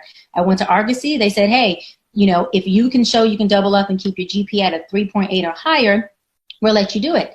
And so I breezed through that, and I was able to keep my GPA up. I got done with a 3.5 program, including internship, in 2 years, and went on to my doctorate. Same thing with doctorate. I said, I want to double up. They said, it's a doctorate program. There's no way, and you can't do it. They said, if you can keep your GPA 3.8 or higher, we'll let you. They called me, I think a year and a half into my academics and said, hey, Cheyenne, because I wasn't Dr. Bryant yet, Cheyenne, you have a 4.1. We want to give you an financial academic scholarship because you have killed the game pretty much in my terms. And I got a scholarship without asking for it because I not only doubled up, but I got a 4.1 in that school. And I say that to say, again, this is the young girl who got kicked out of the whole district, right? A young girl who also experienced teenage pregnancy. And when I experienced teenage pregnancy, I had a family who, especially a father who was very much in my life. And he called me and I still remember to this day, he said, you may hate me today, but you will thank me tomorrow. I'm the first generation to go to college. I'm the first generation to graduate from college. I'm the first doctor of my family on both sides. And thus far, I am the only doctor in my family on both sides. Okay, let's talk about it. Now, she said that she did so good that she had a 4.1. She said she had a 4.1. Here's how you know she's telling a damn lie. First of all, she said she got a scholarship. Now, either she was lying right there or she lied on the Breakfast Club. Because on the Breakfast Club, she said, and I quote, that she called financial aid and they offered her money back. Didn't she say that? Put a 1 in the chat if you remember her saying that. Put a 1 in the chat right now if you remember her saying that. Okay? Put a 1 in the chat if you remember her saying that. All right? She literally said that she got a 4.1 and got a scholarship. But yet on the Breakfast Club, she said that financial aid was going to give her money back, and she told them no. She said she told them no. Okay? She said she told them no because it would discredit her degrees, which is a lie in itself. Okay? And then as far as her saying that her GPA was a 4.1, let me tell you all something. So you mean to tell me this lady was way past a 4.0, which is very rare. Now, in some cases, you can go past a 4.0. In some cases. Some people do a whole lot of extra credit in college. Okay? But with that all being said, it's very rare. So she wants us to think that while first of all, she said she dropped out of college. She went to college when she was 17. Then she dropped out. When did she go back? Because Judge Joe Brown, when he was lying for her, do you all remember he said that she had a degree when she was 19? Do you all remember he said she had a degree when she was 19 and then she went and got her master's and doctorate? Do you all remember Judge Joe Brown caping for her with lies and saying that? Okay, please sit down somewhere, Judge Joe Brown, with your lies and BS. Okay?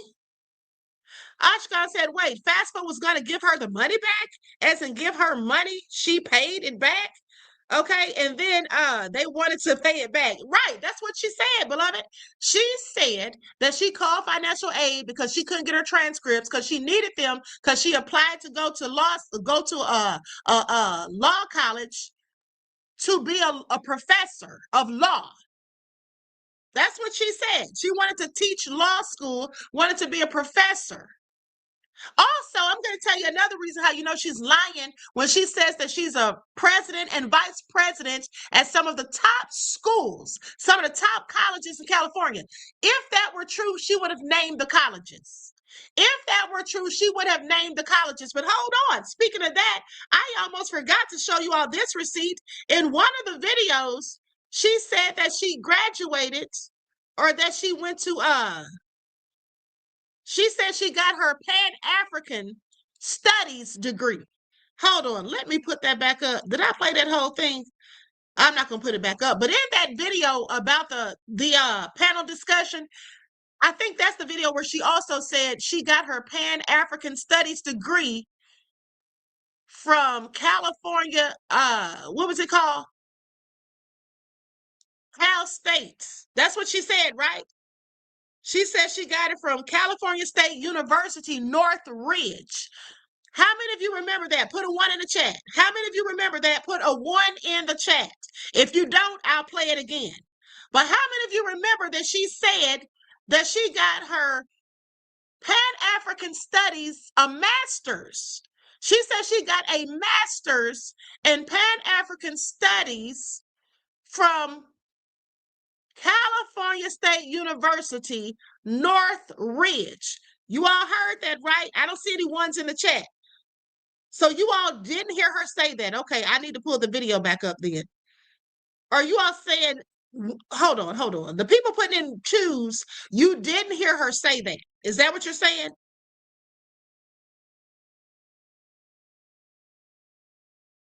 Do I need to play the video again? That's what I'm trying to figure out. Miss B. Greer said, I can't remember too many lines. That's why I can't remember either. I can't remember if I played the video or not. But what I will tell you is this. Okay, what I will tell you is this. You all want me to play it again. Okay, so I think it was the panel discussion, and I only played a portion of it. I should have played the whole thing. I think it was the panel discussion. I'm so confused at this point with all these damn lies this woman has told. I can't even remember which. Hold on, let me go back to the panel. I was going to go to law school, and then I thought, well, I don't want to do law because I want to be a mama bear at some point and a wife, and I want to be able to have some time for my kids and family. Didn't know that I'd be ending up getting into politics anyway. I got my master's from University of Phoenix in marriage, family, and child therapy. Then I went on to Argus University and I got my doctorate. I started college at 17, and then I dropped out of college because I bought my first home at 19. I opened up a daycare in my home. I opened up a retail store on Melrose. You guys familiar with Melrose out in Los Angeles? Melrose, the big retail excursion tourist spot that people love. I opened up 3 retail stores on Melrose, and I was putting in probably like 60, 70 hours a week. I would do VIP appointments where I shut the whole store down and let people come in and rent it out for a couple hours, provide food, and do this whole shop for them and dress them.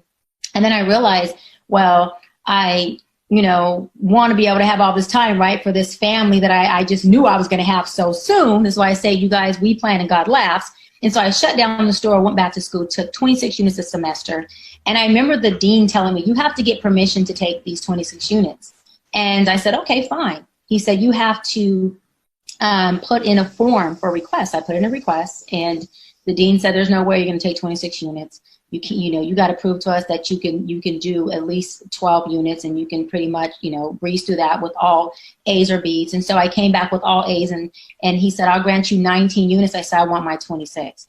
He gave me my 26 units. The next semester I had 22. The last semester I had 19. I said, I'm out of here with 2 degrees. A good day. When I went to my master's program, I said, I'm here. I want to double up on everything because I don't have time to waste. And they told me, we don't do double up here. I said, well, then I will not be enrolling into your program. Thank you, Chicago School of Psychology. I'll go elsewhere. I went to Argosy. They said, hey, if you can show you can double up and keep your GPA at a 3.8 or higher, we'll let you do it. And so I breezed through that, and I was able to keep my GPA up. I got done with a 3.5 program, including internship, in 2 years, and went on to my doctorate. Same thing with doctorate. I said, I want to double up. They said, it's a doctorate program. There's no way, and you can't do it. They said, if you can keep your GPA 3.8 or higher, we'll let you. They called me, I think, a year and a half into my academics and said, hey, Cheyenne, because I wasn't Dr. Bryant yet, Cheyenne, you have a 4.1. We want to give you an financial academic scholarship because you have killed the game pretty much in my terms. And I got a scholarship without asking for it because I not only doubled up, but I got a 4.1 in that school. And I say that to say, again, this is the young girl who got kicked out of the whole district, right? A young girl who also experienced teenage pregnancy. And when I experienced. Okay, so clearly she didn't say it in this clip, but I have some more clips. But here's the thing. I want you all to pay attention to the lies. Now, did you all catch this time? I'm glad that I played it again, because here's what I just noticed. If you notice this, she said that she got her master's in the beginning of the video. She told them that she got her master's from University of Phoenix. Isn't that what she said? She said she got her master's from University of Phoenix. Then she later said that she went to Chicago School of Psychology and they wouldn't let her double up. She was going there for her master's. But then she said they wouldn't let her double up, so she went to Argosy. She literally said she went to University of Phoenix. She literally said she went to University of Phoenix. And then she said she went to Argosy by the end of the clip. Did y'all hear it? Did y'all hear the lies? Okay. She's lying so much that she's confusing us. This how she does it. A web of lies so you become confused. Well, it's working. It's working. Okay, it is absolutely working because I promise you she has me confused. Okay, at this point, I mean the lies, like girl, tell the truth and shame the devil. Okay, so with that all being said, let's go to the next clip. Here's where she talks about marriage and money. Now, she's talking about she doesn't need money or she doesn't date people for money. But remember, she also said she wouldn't date a guy who made $50,000 per year. Let's get into it. Functioning man making $50,000 a year? That wouldn't fit my lifestyle. So you wouldn't take him?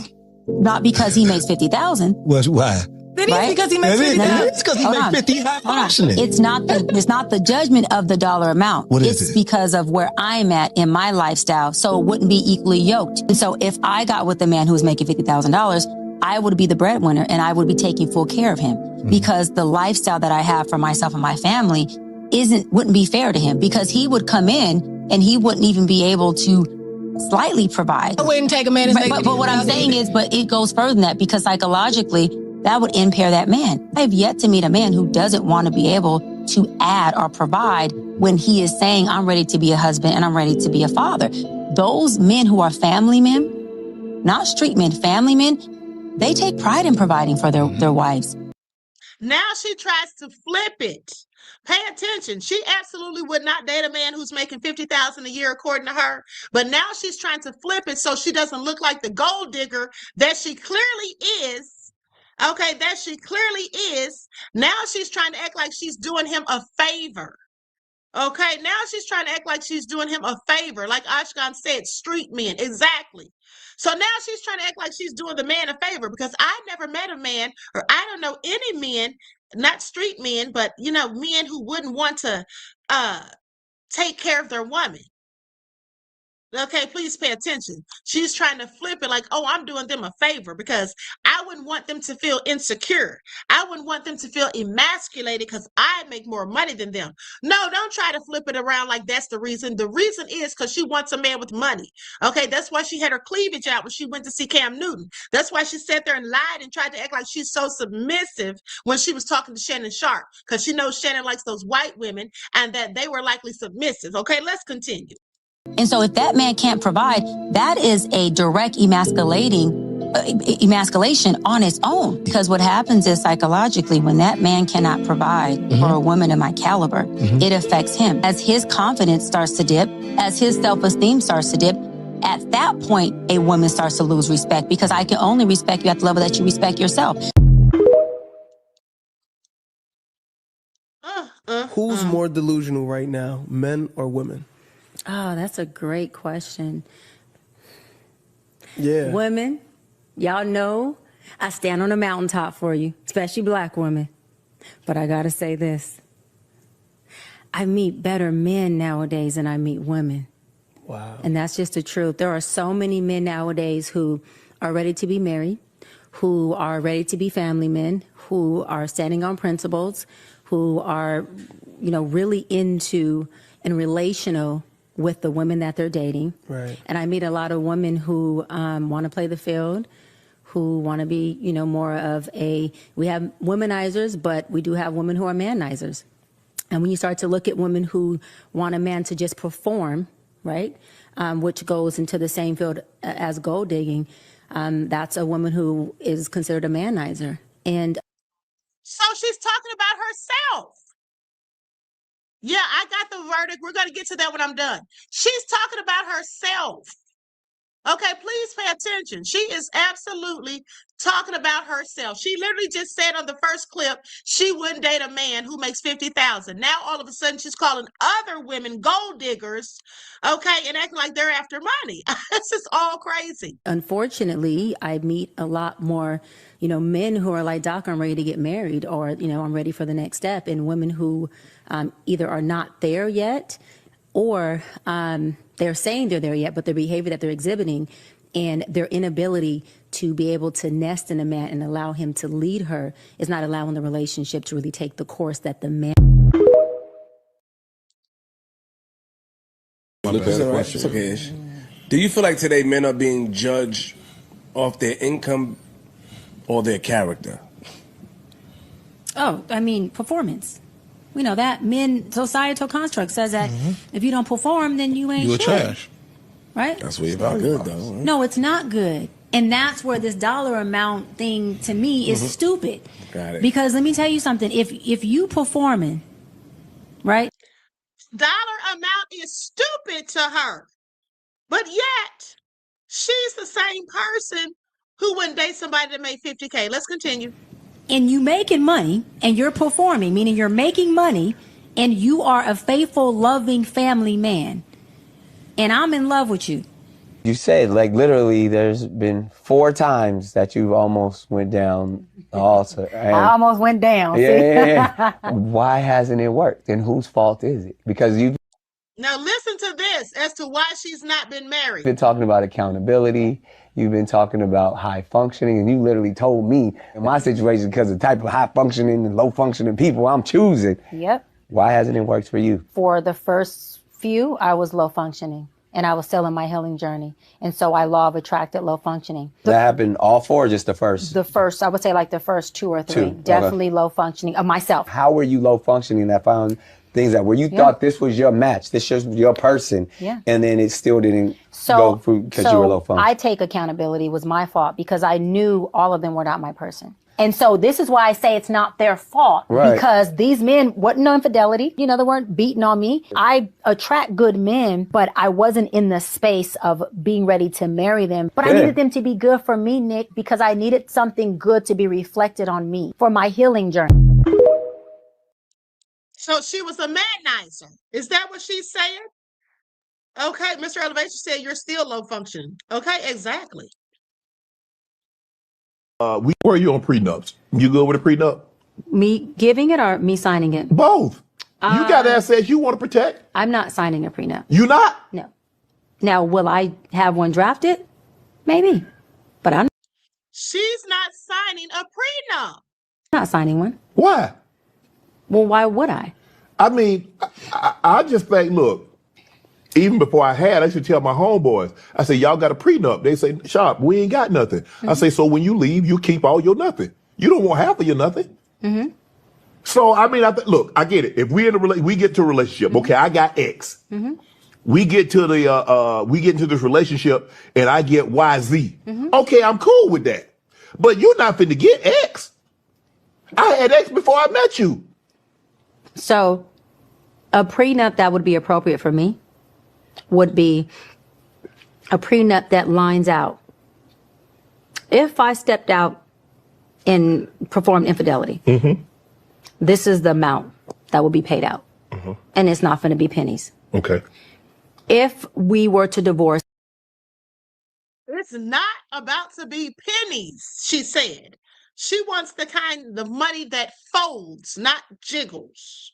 Amicably, right? Which I don't believe in that. Right. So I'm never leaving unless, like the Bible says, 2 things that are permissible to leave, which is infidelity and unfaithfulness. That's it, right? Otherwise, I'm not leaving. So we're going to work through everything else. I thought death. Well, death do your part, but you're still married in the covenant, Oh, okay. But so if the prenup said if we were to divorce, then, like you said, right, there's X, Y, and Z. Okay, Doc, you get Y and Z. And maybe not X, but Y and Z is something that we could split. No. We're not. What do you mean splitting? No. I'm not splitting.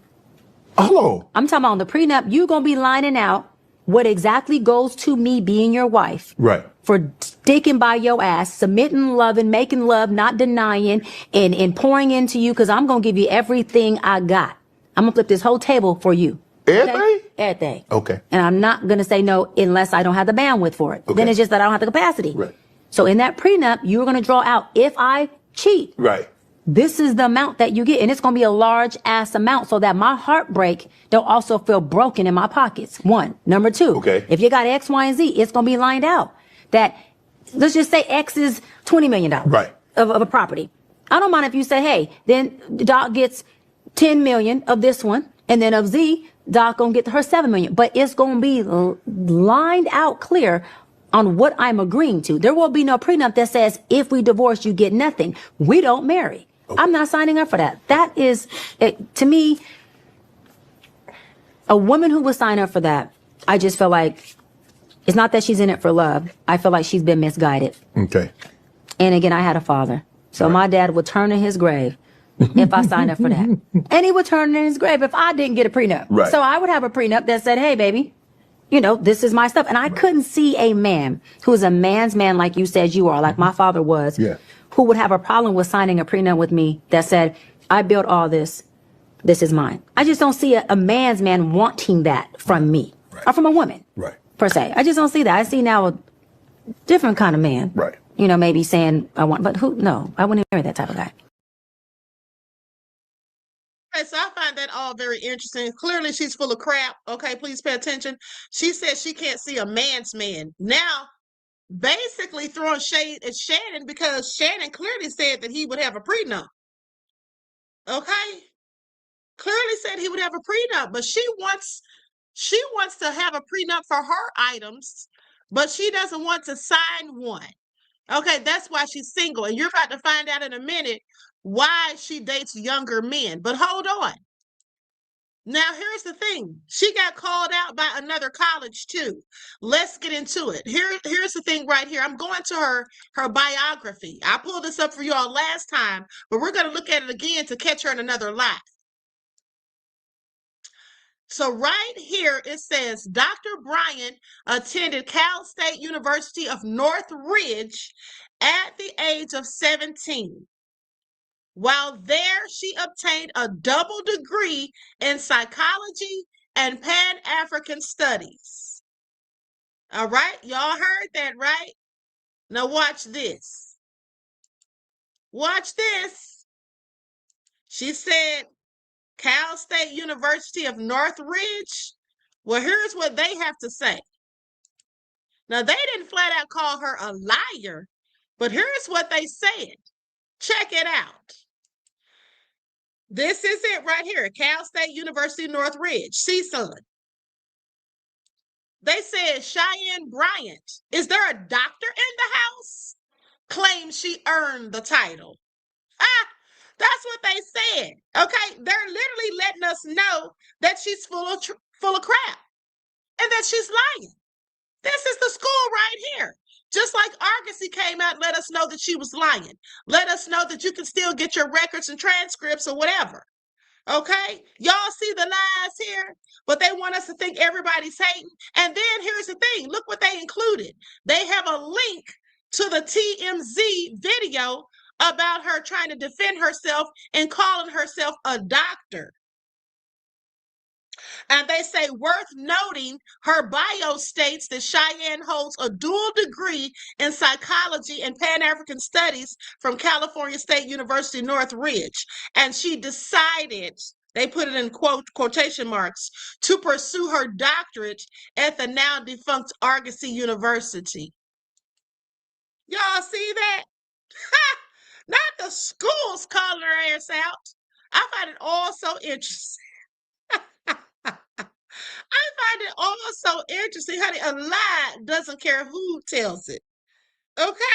A lie doesn't care who tells it.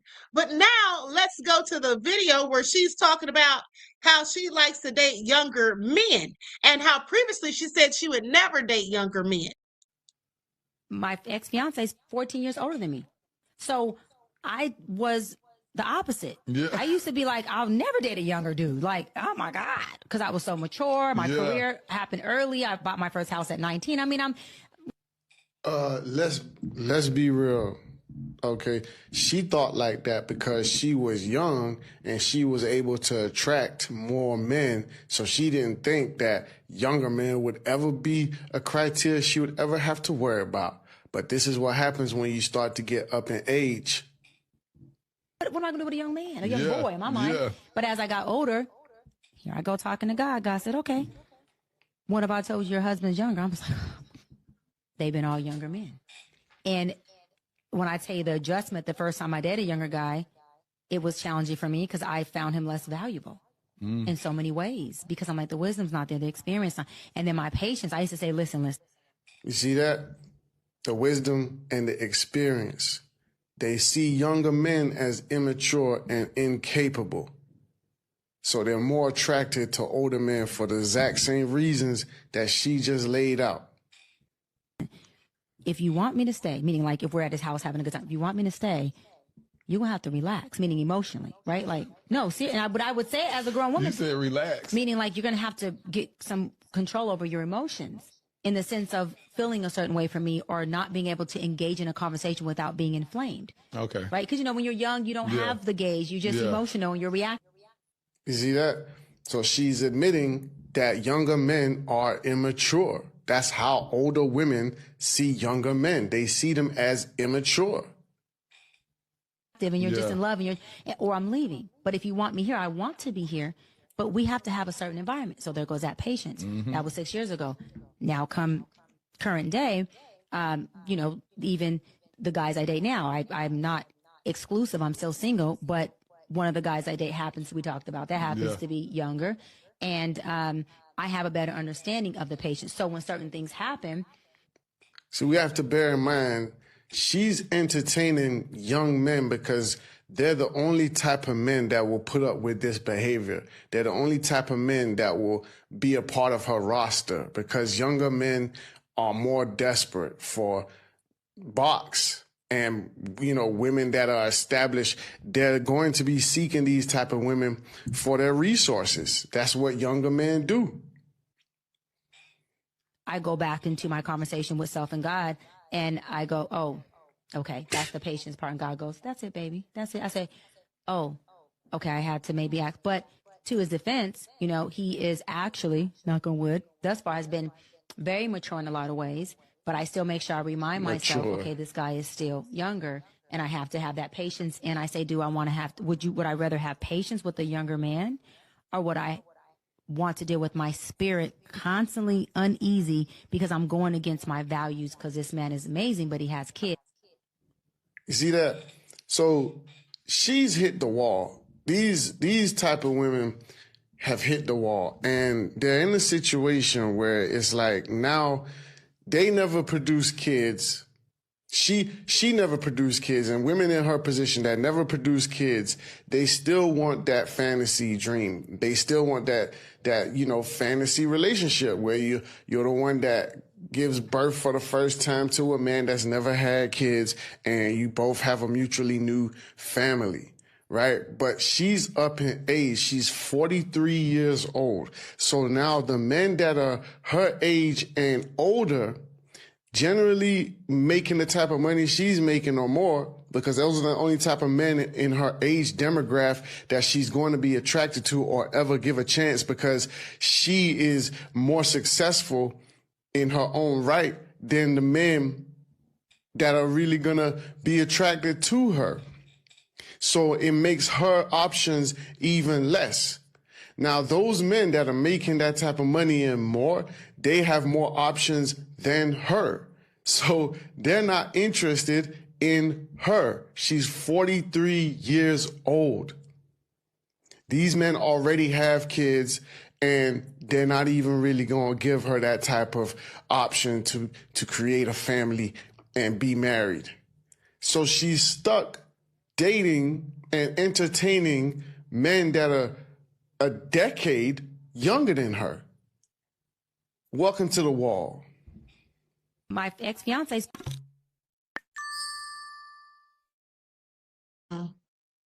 Okay, so there it is. I absolutely think that she dates younger men because an older man who's financially stable, financially secure, who's making more money than she is, he's not going to be studying her because first of all, she seems very toxic, and that's because she's a pathological liar. For number one, she can be as fine and beautiful as she wants. That does not mean you can get a husband or that you can even keep one if you get him. Okay, look at Halle Berry. Okay, for years we've heard about Halle Berry being absolutely toxic. Started off with David Justice.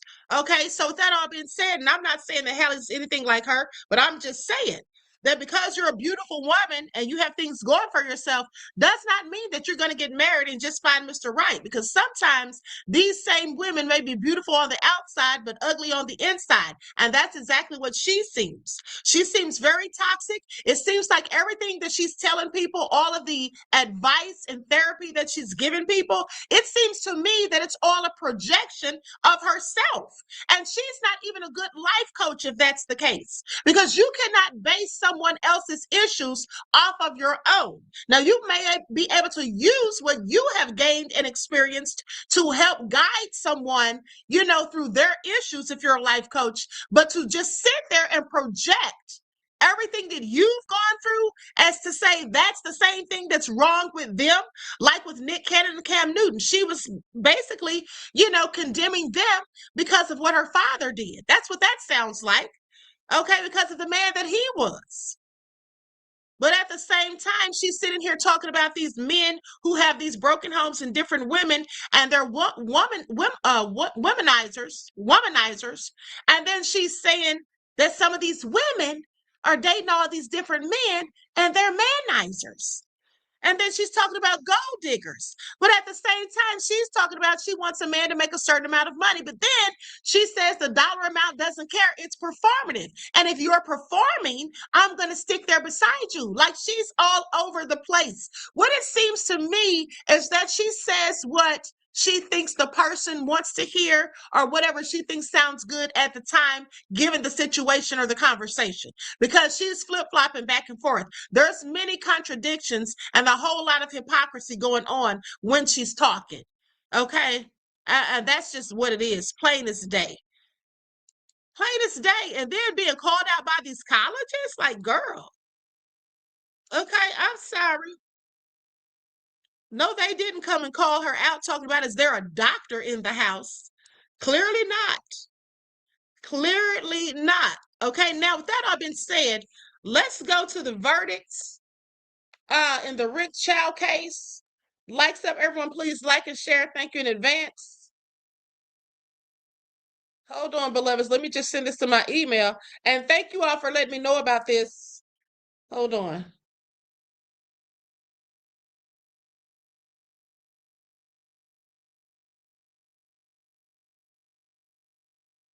Okay, here we go. Likes up, everyone, please like and share.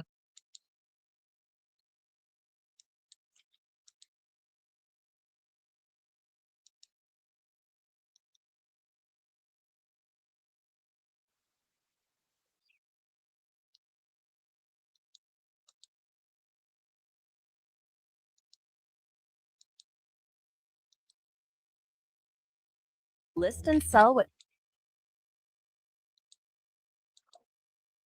Okay, this is Court TV, so I'm going to use an overlay. Oh, damn it. Damn it. I can't put an overlay over this because, oh my God, I hate when this happens. Hold on, let me see if I can figure this out. Okay, I can't even get to my overlays for the simple facts that I'm just gonna play this from my phone because I'm not trying to get any copyright claims on this video. Okay, so I'm just gonna play this from the phone. You all will hear the audio, but you won't see the video because at the end of the day, my screen, StreamYard, is doing something on my screen that happens every now and then, and I don't want to refresh it because then I'll be going for a minute. Okay, so let's just go to the audio.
Nene said there's no sound. Nothing has started yet, beloved. I'm trying to wait for them to.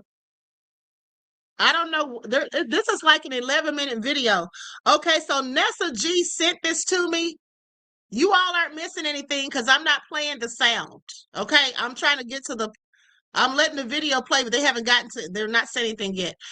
Nessa G, you sent me the video, beloved. Do you know the timestamp? Because I don't want to listen to this whole thing. Do you know the timestamp where they announced the verdicts?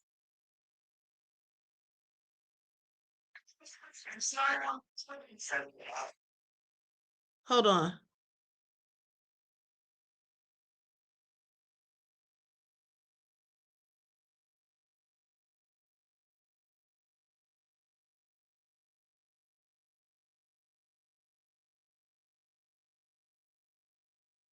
All over 50 states.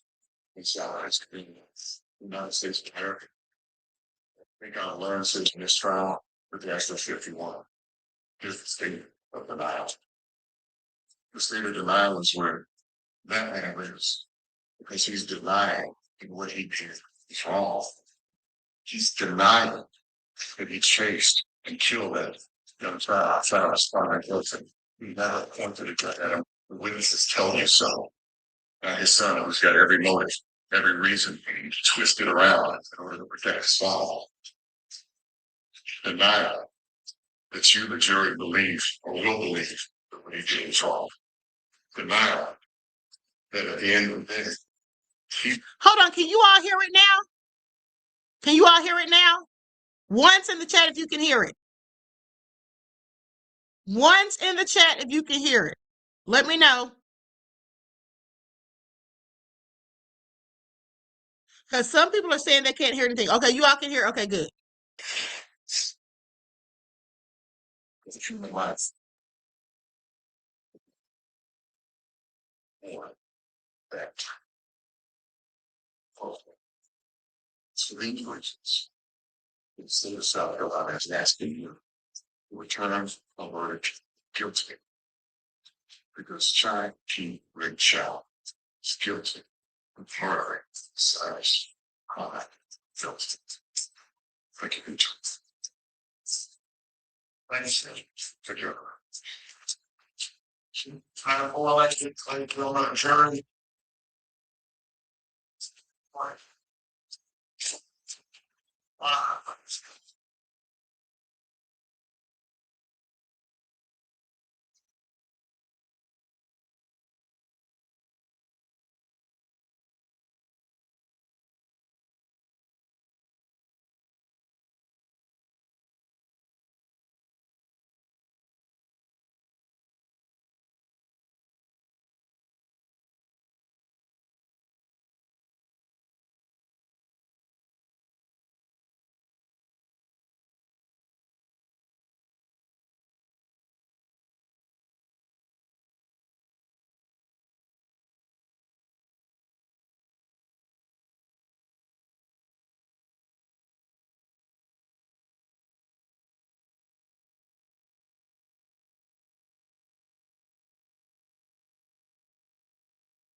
And it's trial judge, it's my responsibility to provide a trial.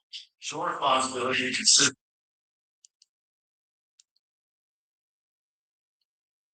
Okay, so we can look at it on this video right here. I went and found a TikTok because you all are saying you can't hear. Okay, here we go. Indictment number 2023 GS 40-07440.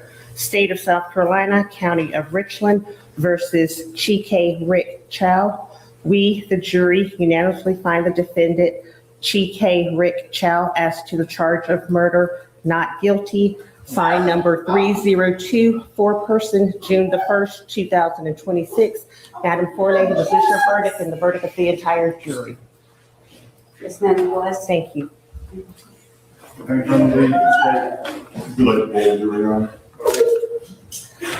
Madam Forelady and ladies and gentlemen of the jury, I'm going to ask you 2 questions relating to your verdict. Please answer yes or no to each. Number 302, was this your verdict? Yes, it was. Is it still your verdict? Yes, it is. Number 2, was this your verdict? 257, Yes. is it still your verdict? Yes. Number 63, was this your verdict? Is it still your verdict? Yes. Number 208, was this your verdict? 208, is it still your verdict? Number 226, was this your verdict? Yes. Is it still your verdict? Yes. Number 329, was this your verdict? Yes. Is it still your verdict? Yes. Number 222, was this your verdict? Yes. Is it still your verdict? Yes. Number 164, was this your verdict? Yes. Is it still your verdict? Yes. Number 21, was this your verdict? Yes. Is it still your verdict? Yes. Number 204, was this your verdict? Yes. Is it still your verdict? Yes. Number 232, was this your verdict? Yes. Is it still your verdict? Yes. Number 259, was this your verdict? Yes. Is it still your verdict? Yes. The jury's been told, Your Honor.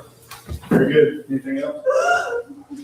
Not at this time, Your Honor. We just like staff poster almost normal 10 days. We deal those. Indictment number 2023 GS 40-07440. State of South Carolina, County of Richland versus Chike Chow. We, the jury, unanimously find the defendant, Chike Chow, as to the charge of murder, not guilty. Signed number 302, four-person, June the 1st, 2026. Madam Forelady, was this your verdict and the verdict of the entire jury? Yes, ma'am, it was. Thank you. Would you like to poll jury on? Madam Forelady and ladies and gentlemen of the jury, I'm going to ask you 2 questions relating to your verdict. Please answer yes or no to each. Number 302, was this your verdict? Yes, it was. Is it still your verdict? Yes, it is. Number 2, was this your verdict? 257, Yes. is it still your verdict? Yes. Number 63, was this your verdict? Is it still your verdict? Yes. Number 208, was this your verdict? 208, is it still your verdict? Number 226, was this your verdict? Yes. Is it still your verdict? Yes. Number 329, was this your verdict? Yes. Is it still your verdict? Yes. Number 222, was this your verdict? Yes. Is it still your verdict? Yes. Number 164, was this your verdict? Yes. Is it still your verdict? Yes. Number 21, was this your verdict? Yes. Is it still your verdict? Yes. Number 204, was this your verdict? Yes. Is it still your verdict? Yes. Number 232, was this your verdict? Yes. Is it still your verdict? Yes. Number 259, was this your verdict? Yes. Is it still your verdict? Yes. The jury's been told, Your Honor. Very good. Anything else? Not at this time, Your Honor. We just like staff poster almost normal 10 days. We deal those. Indictment number 20. Well, there y'all have it. Not guilty, just like I expected. I'm sorry. A whole load of BS. Okay? A whole load of BS.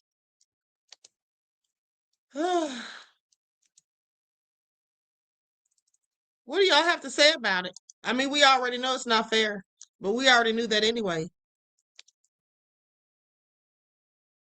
I wonder if they had any black jurors.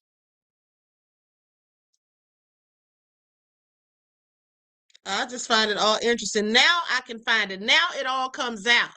3 minutes ago, 27 minutes ago, South Carolina store owner acquitted of murder. See, that's why I couldn't find it. You all had the video, but when I'm looking it in on typing it on Google, it wasn't popping up. So anyway, this is no surprise to me. This is no surprise because do we ever get justice? Very rarely. And because he's Asian, do you all ever see Asian people get consequences for killing Black people? But these are the same people that you all gladly go to their stores and spend your money. So y'all can miss me with it because these Black women going to still go there to buy their hair weave and their lace fronts, okay? They're going to still do that. That's what they're still going to do. This is nothing but LaTarsha Harlan's all over again. But at least in her case, the jury found the woman guilty of voluntary manslaughter. It was the judge who overrode it and decided not to give her any prison time. Okay? Nessa G, you can tell them not to patronize them, but I promise you, these Black women are going to still go to them to get their nails and hair done, honey. That's what they're going to still do. They can sit there and tell you they won't, but trust me, they will. We've already been through this. Remember, I showed you all the straight up video of the Asian guy punching a Black woman in her mouth, splitting her lip in front of her 2-year-old child over a keychain that the little 2-year-old picked up on the way out the store, that the mother, as soon as she saw he had it, took it from him and turned around to give it back to the store owner. He still comes outside trying to lecture her and punched her in the mouth. The next day, there was about 10 Black men outside with signs telling Black women not to go in the store and to boycott them. Honey, that man put a sign up saying weave 50% off, and the Black women lined up around the building. That's how much Black people don't give a damn about each other. That's how much Black people are all for themselves. That's how much Black people can't unite. And at that end of the day, I'll tell you what, if you want reparations, they should only give Black people reparations when and only if you can unify. Okay? You'll get reparations when you can unify. That's how that should go, because maybe that'll be the only way you all will do it. Okay? This is sickening. Absolutely nefarious. This man got off. First of all, they had no business chasing him in the first place. If you thought he stole something, you could have called the police. Take a picture of his face and you got him on the camera. Put a picture of him up at the door like they do to shame people who come in there and steal. But no, they had to chase him down because they wanted vigilante justice. And that's exactly what they got. But who didn't get justice was the family of that young man. Okay? My condolences once again to his family, the family of Cyrus Carmack Belton, who died at the age of 14 years old over a bottle of water that he never stole. All right? Reminds me of Emmett Till, another 14-year-old Black kid dead at the hands of racist devils. Okay? And then why did the son say that he had a gun if he didn't? Because the witnesses said they didn't see such. So my question is, why did the son say that? Talking about the barrel was pointed right at him. If he was going to point the barrel at you, he could have done that instead of running. As soon as he saw them approaching him, there was more than one. He could have pulled the gun out right then and started firing if that's what he wanted to do. But clearly that's not what he wanted to do. That's not what he intended to do. So he ran, and they chased him down like a dog and shot him in the back where he was posing no imminent threat. But yet, the culprit was found not guilty. Okay? Not guilty. Sexy one, I'm going to delete your comment, beloved. You have to be careful what you put in the chat. You know you can't use the C word unless you misspell it. K-U-U-N. Spell it that way or something different, beloved. Okay, so Nessa G said, I can't say what I wish for them. Oh, I can. I wish the same for them as what they gave to him. Period. Okay? Now, with that all being said, listen, I'm about to conclude this broadcast, honey. I am so mad right now. I hope you all enjoy the rest of this evening. I love you all to life. Each one teach one. That's how we grow and thrive. Do something productive, constructive, but never destructive. And always remember, beloveds, to keep the Most High first in your lives. And until next time, I will talk to you all again soon. And we all know that will be in the morning with your morning wake-up call. Okay? And tomorrow, we're going to talk about why Trump wanted to give them that slush fund in the first place. Okay? So I'm going to play a different closing out song this time because, like I said, I don't know what StreamYard has going on, but my little bar that allows me to scroll up and down on here has completely disappeared, and I don't want to have to refresh the page because it's going to make me disappear for a few minutes or seconds. Okay, so anyway, with that all been said, listen, each one teach one. That's how we grow and thrive. Do something productive, constructive, but never destructive. And always remember, beloveds, to keep the Most High first in your lives. Peace. In order for you and me to devise some kind of method or strategy to offset some of the events or a repetition of the events that have taken place here in Los Angeles recently, we have to go to the root. We have to go to the cause. Dealing with the condition itself is not enough. Dear Mr. Massa, I'm just trying to mind my own business. What's the matter? It's just another day, another black king captured. I'm about to lose my brain, stuck inside this ghetto rapture. I got a lot of smoke. If you want it, you can have it. They want a hat trick, but this is black girl magic. Ain't talking about the kind that'll make you disappear, but I'm talking about the power of the melanin within. Ain't looking for trouble, but I'ma say this one time. I put 2 dukes up if you try to touch mine. We still want justice for Samir and Trayvon. You say you don't see color, but racism ain't blind. They targeting little kids whose skin look just like mine. So I'm paranoid, it's a war zone outside. And I'm a black queen, so if you ask me to step out of my car, you gon' have to snatch me. Cause I ain't going no damn well. Had to spend my whole life living unfair. Ancestors got my back and they right here. You can never understand, it's a nightmare. Living in my black shoes by the black rules. You can keep your handshake, I don't dap coon. The white man to go nuts if he cash you. But you all on his side like a damn fool. Make it make sense. We are oppressed. Queen. We are exploited. We are downtrodden. Make it make We are sense. denied not only civil rights, but even human rights. Ahmadiyyah. So the only way we're going to get some of this Ahmadiyyah. oppression and exploitation Queen. away from us or aside from us is come together Queen. against the common enemy. Who taught you to hate the texture of your Ahmadiyyah. hair? Who taught you to hate the color of your skin? Ahmadiyyah. Parents, pay attention to the books, the school system, given to your little children. Lies mixed with wisdom. His skin too bright, so he was blind to the prison. My skin just right, so I collide with division. You trying to pray to God, but we tired of religion. No savior saving, we got to save our savings. We used to pay miss, how we gon' make the slave rich? But who's to blame, and tell me why you complaining? We need a team effort just to rule the nation. Like a bad relationship, missing communication. We missing moderation. They trying to get a poison to my population. No